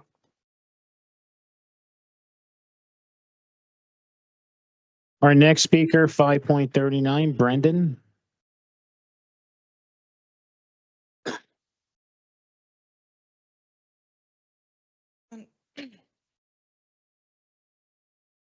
Good evening, Council. Let me tell you about the most expensive mattress in Jersey City history. While Jake Hudnut was prosecuting that uncovered mattress, every tenant at Portside Towers continued paying illegal rent increases every single day. I will spare you the spiel about our building being rent controlled, as I believe we might have heard that a few times tonight. Since, well, and despite the ruling, every tenant is overpaying by thousands of dollars a person, resulting in millions in illegal overcharges. But here's what should outrage you. Jersey City Ordinance 260-3 subsection J states you cannot raise the rent without being in full compliance with the landlord identity laws. We've proven multiple times that the building's not in compliance. Many landlords in Jersey City are not in compliance. There is no valid superintendent listed, no emergency contact, fictional documents. So even if they had an exemption, which they don't, as they've repeatedly been explaining, they still couldn't raise rents because they'd violate Section 260-3-J every single day. Attorney Marotta sent a cease and desist letter in January 2024. Director Richardson sent an official letter in March of 2024, and the violations continue. Councilman Solomon's ordinance 25-099 clarifies what should be obvious. Exemption from rent control doesn't mean exemption from every other law. You need to register, you need to disclose, and if you don't, your rents are frozen. So a while back, I spoke about the prosecution in the case regarding how the city handles things. And days later, a thought struck me. Our good friend and regular speaker, Eve, repeatedly brought up ticket fixing within the municipal courts, which has been bugging me. Now, cases in the city courts are brought up by the city prosecution office led by Hudnut, who has a team of lawyers, researchers to do cases. Every case has a set budget of time, personnel cost to pursuing, since, well, they have a limited amount of lawyers. And the lawyers are human. They can't be spending every minute of every day researching, writing arguments, filing, and practicing law. They need food, water, sleep, and apparently joy. I bring this up due to the rampant and systematic defunding and crippling of the Jersey City Landlord-Tenant Board, which has been taking place over these last 12 years. So what exactly is the municipal court prosecutor's budget in pursuing these large landlords when they're clearly violating local ordinances? The new laws that are being brought up for second reading next 2 weeks will help alleviate this concern, but it is still a major concern. What is the budget? How are these things happening? Is our prosecution office receiving the funding from the fines that are brought into the city as a method of funding itself due to the expensive nature of these lawsuits? These are questions you might want to consider asking the prosecutor's office. As for the budget, there's a last-minute meeting. Finally, we could be using the fines the city is generating to fund the city and not sell land. Thank you. Our next speaker, 5.40, Liv.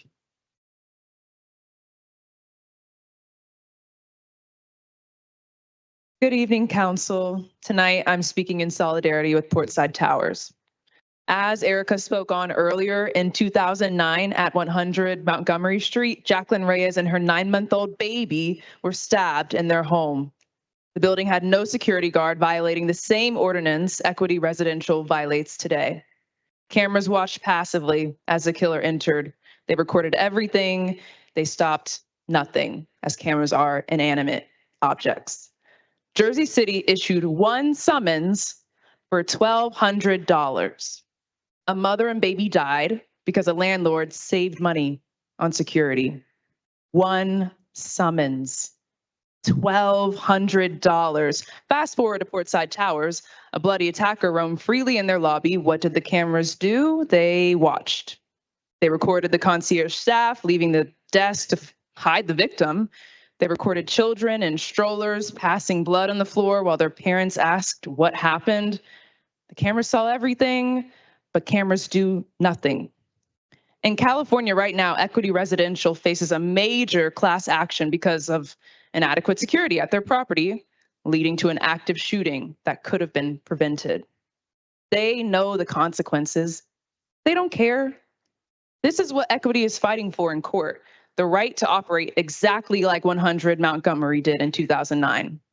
They're advocating for the conditions that led to those deaths. Council, you have Portside's daily reports. Day 155, no security, no superintendent. Portsiders are at risk every single day. The mandatory minimums ordinance you'll vote on next meeting could change everything. Instead of one $1,200 fine after a tragedy, it's $100 per unit per day. That's $52,700 daily at Portside. That's real deterrence before someone dies. And we can't wait for the next meeting. Equity's lawsuit seeks to block enforcement permanently. You need to take emergency order.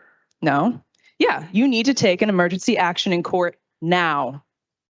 File for an emergency order requiring immediate compliance. Join Prosecutor Hudnut's position that he represents the state, not the civil court's jurisdiction. Director Richardson, issue emergency orders under your statutory authority under 260-7. Please do not wait for another tragedy. This council has the power to prevent another 100 Montgomery Street. Question is whether you'll use it before or after another funeral needs planning. Pass the mandatory minimums, take emergency court action, do it now. Lives literally depend on it. Thank you. Our next speaker, 5.41, Michelle.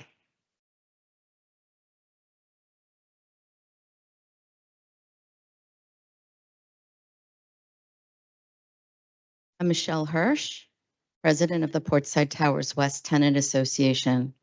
I never thought that a position of community service would result in me being a terrified Equity Residential resident, but my work for the tenants in this city has left me personally vulnerable. So I'm here to ask you to eliminate Chapter 218-1D entirely, an unnecessary uniform security exemption provision that endangers residents while wasting precious city resources. Every single time I walk through our parking garage, I do so in terror. Every time I enter a stairwell, which I'm forced to do when our elevators break down, I wonder if today will be when someone attacks me. This isn't paranoia. Our garage was left wide open for 17 days. We have building entry doors that don't lock and empty concierge desks. Fire, flooding, a bullet, and a bloody woman trying to escape her attacker. There are no 24/7 uniformed security guards to provide active emergency management for the more than 1,000 tenants who reside at Portside. Technology and untrained concierges are passive measures. They cannot chase intruders, calm residents during emergencies, or patrol stairwells. My neighbors feel this same terror. But you can help. Chapter 218-1A already establishes an absolute duty. It says every owner shall furnish uniformed security guards. Not may, not should consider, shall. That's mandatory language. Section 218-1D, an exemption provision, has created costly administrative nightmare that's draining taxpayer resources while leaving us vulnerable. Our buildings house 232 and 295 families respectively, more than double the 100-unit threshold. Yet instead of complying with the law, Equity Residential has launched an expensive legal campaign deliberately misreading the ordinance to treat what should be an absolute requirement as negotiable. While we live in fear, your city staff is forced to conduct inspections, process appeals, draft denial letters, and defend administrative decisions. The Department of Public Safety has spent countless hours on Portside's case alone. Many landlords are treating an exemption as a right when the law creates an absolute duty. The exemption provision costs taxpayers twice, first in administrative burden and second in public safety failures.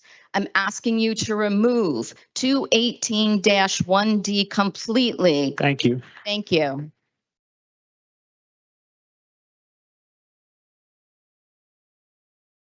Our next speaker, 5.42, Francis.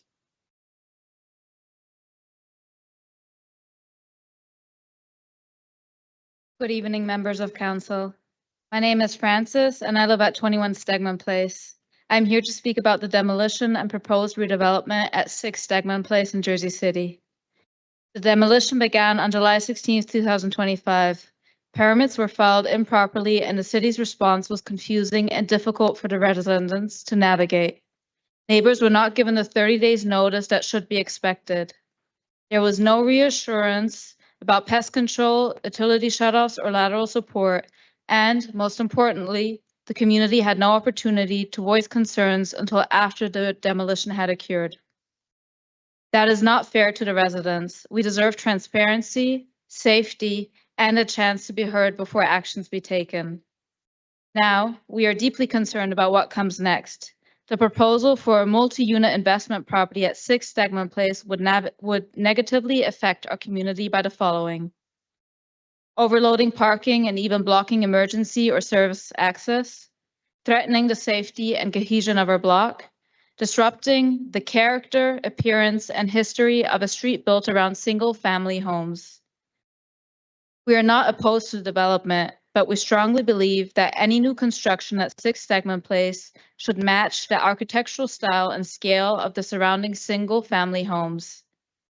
That is the only way to preserve the long-term well-being of our neighborhood. In short, we are asking the council to recognize that the demolition process was flawed and deny the community proper input. And number 2, ensure that any new construction is consistent with the existing single-family character of our block. We want to work with the city, not against it, but we need your support to protect the safety, character, and integrity of our community. Thank you. Our next speaker, 5.43, Adrian. I believe he left. Next, 5.44, Raziz. Oh. 5.45, Eunice.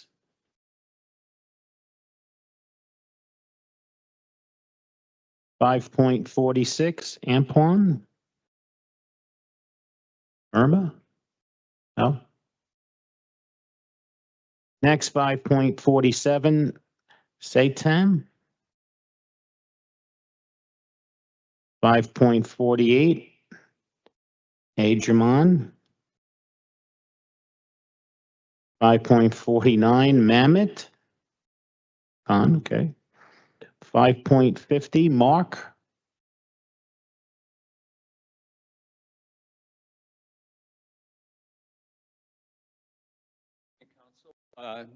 Mark, just bring the mic up towards you. There you go. Sorry? I was just saying to bring the mic up towards you. Okay. On it. Just as an observation, I mean, if the city would like really jump on the enforcement, you guys would have been home an hour ago. I mean, you know, these people, I gotta say, you know, dedicated citizen engagement. Anyway, I came to speak on the ordinance 25101, which involves the tax abatement for the 177 Grand project. Just to recap how we got here, originally that property was zoned for 5 stories. Developer came in and said, well, we can't really make it work economically. We need 12. They got 12. A little while later, they came back and they asked for another 7 stories. They got that. Then they got involved with the affordable housing and got another 10 stories. So right now the development is almost 6 times what the property was zoned for. And the rest of the block is 4 stories. They're putting a giant property there. And I speak out against the abatement because at this point, I think the developer has gotten enough. And they're basing the abatement based on a snapshot in time of the interest rates at this point. What happens in a few months when, Trump stacks the Fed and then all of a sudden interest rates are 3%? Are you going to take the abatement back? Because all of a sudden they've got a better deal on interest. And I think it also sets a bad precedent for other developers that are coming into downtown because they see the formula. The next building that would come up is when St. Peter's completes the slow demolition of the historic buildings on their property, and then they want to build a high rise there, which is in the cards. They're going to come back to you and maybe do the same thing. Downtown Jersey City already is probably the densest part of Hudson County, which is the 5th densest county in country. The other 4 are across the river. And while I am not anti-development, I think that, it's piling on more development and more density downtown beyond what we have, and then enabling the developers that are asking for that density with the favor of a tax abatement is too much to ask. And they should just be, be developers at this point. It's like, well, we had plan A. Thank you very much. Time is up. Didn't work out.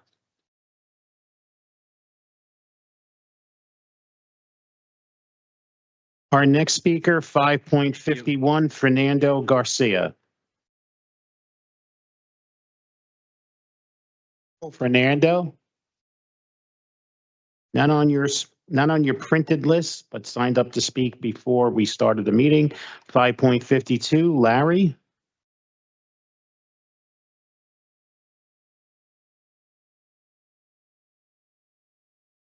Council members, I think that I am probably the last speaker, very close to it, so I'm going to try to be brief. My comments are going to dovetail with those of Mark, who just spoke. I'm a member of the board of the Pollishook Neighborhood Association. The association is opposing the resolution 25101 for a variety of reasons. And I'm going to give you those in just a second. These buildings on Grand and on Van Voorst will be 27 stories and 17 stories joined in a perpendicular manner with a 3-story platform. These are directly behind the historic buildings on Grand Street and Van Voorst Street, and they are not an appropriate use. They are dwarfing the historic district there. Grand Street, as many of you realize, is now on the way to Jersey Avenue, which is on the way to Route 78. It is packed with cars throughout the day. So this project will have 443 more units, bringing in a lot more traffic. It will also bring delivery vehicles. There's a school there. There will be some accommodation for a school drop-off, but we know what school traffic looks like. So how will this affect the other intersections in the neighborhood? What does the traffic study say about this? It could not possibly be saying that this is fine. It is not fine. Also, the tax abatement for this property is totally unneeded. The resolution says that the tax abatement is needed for the project. We have projects going up all around us. Some are tax abated and some are not. It is definitely not needed for this building, these 2 buildings, to be profitable. Instead, it will be putting millions of dollars in the hands of the developer and doing nothing for the tax base, including the school tax base. Thank you.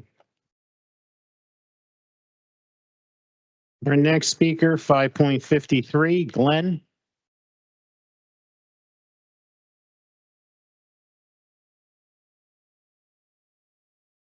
Crawford, I'm small property owner in Jersey City, 14 Bethlehem Avenue. I'm going to be emailing each of you tomorrow morning. A horrific experience that I went through. It's probably take me 2 hours to explain it, but my house was raided on the 18th by a whole lot of police officers.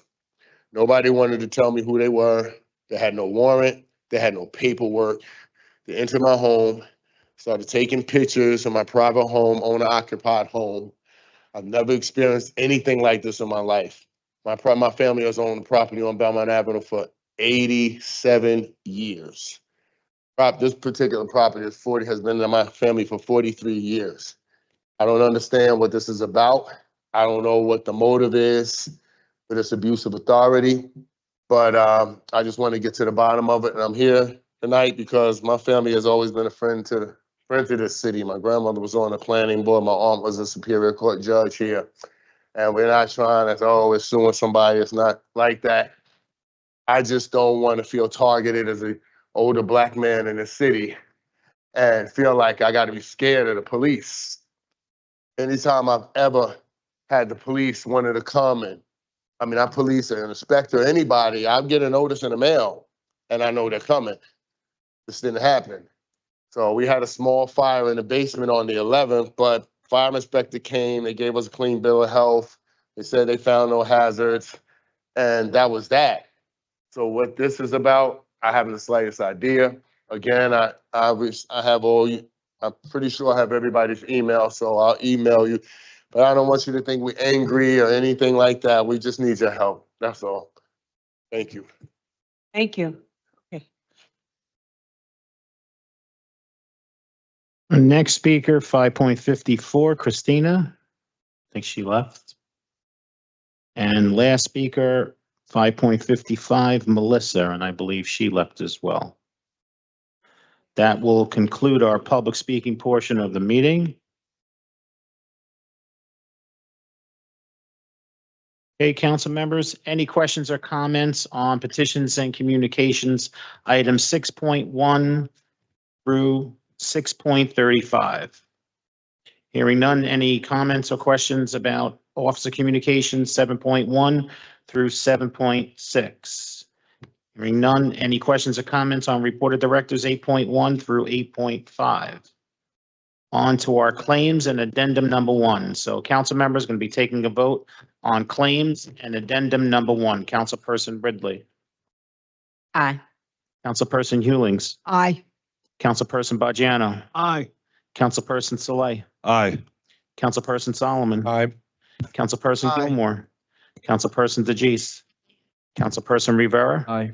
And Council President Waterman. Claims and addendum number 1 are approved unanimously 9-0. On to our resolutions. Council members are going to be taking a vote on items 10.1 through 10.14. Councilperson Ridley. Aye. Councilperson Hewlings. Aye. Councilperson Bajano. Aye. Councilperson Saleh. I'm gonna vote aye. Thank you. Councilperson Solomon. So I'm gonna abstain on 10.8 and then on aye on all the rest.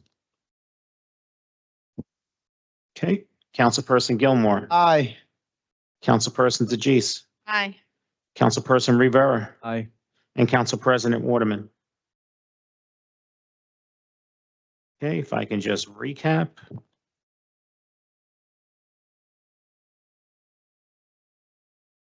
Items 10.1 through 10.7 are approved unanimously 9-0.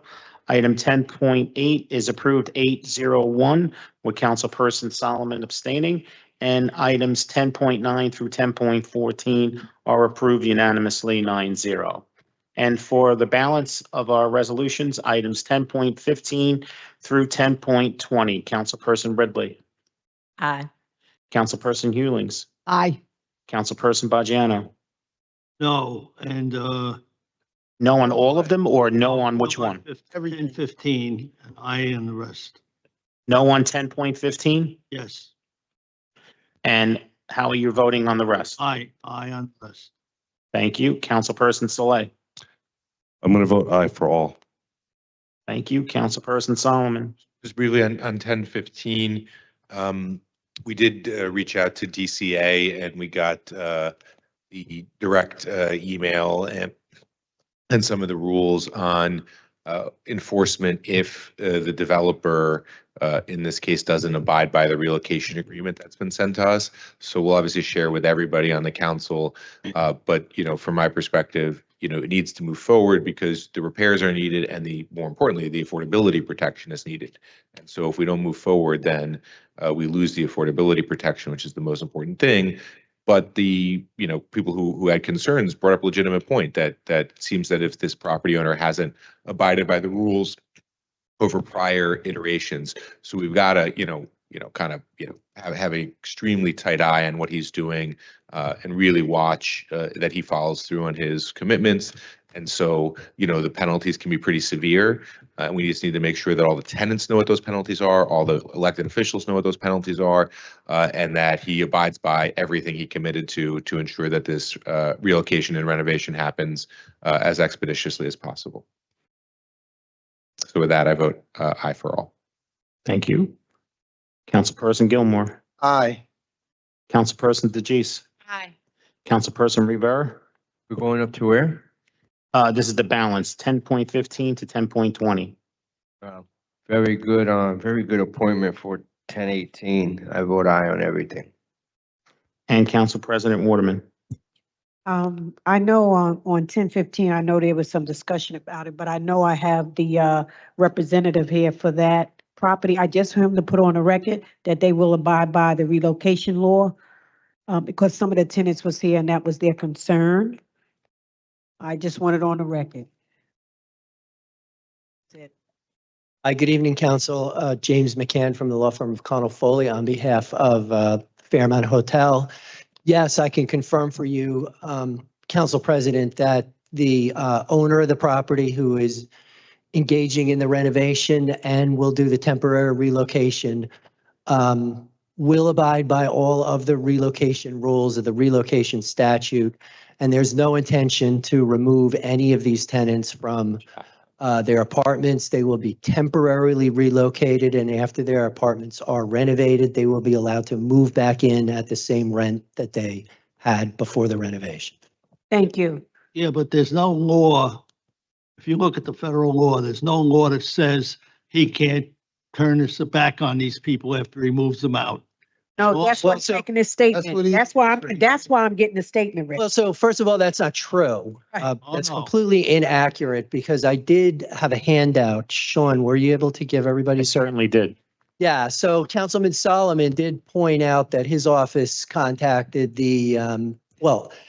my client contacted the New Jersey Housing and Mortgage Finance Agency as a result of Councilman Solomon's concern about the relocation.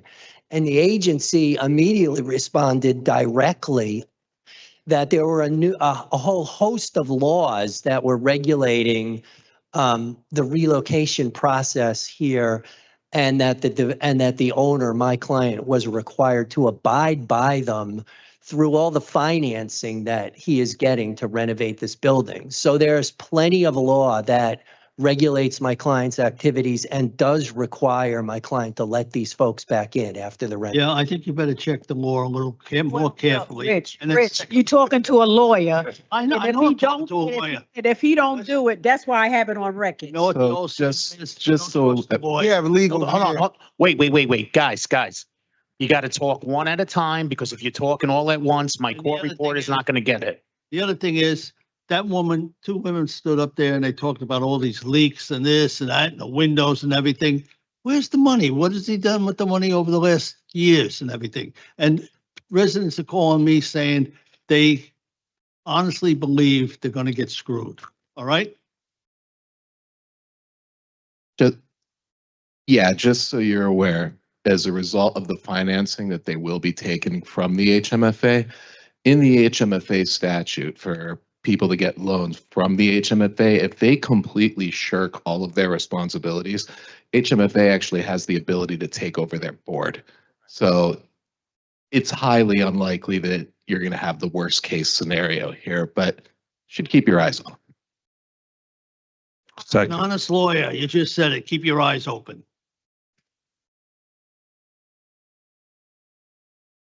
Rich, we gonna watch them, Rich. Okay, Thank you. so item 10.15 is approved 8-1 with Councilperson Bajano voting no. Items 10.16 through 20 are approved unanimously 9-0. May I have a motion to Motion to adjourn at 9:38 PM? And that was made by Councilperson Gilmore. May I have a second? Second by Councilperson Ridley. All in favor for the motion to adjourn at 9:38 PM? All council members present by acclamation, please say aye. Aye. We are out of here at 9:38 PM.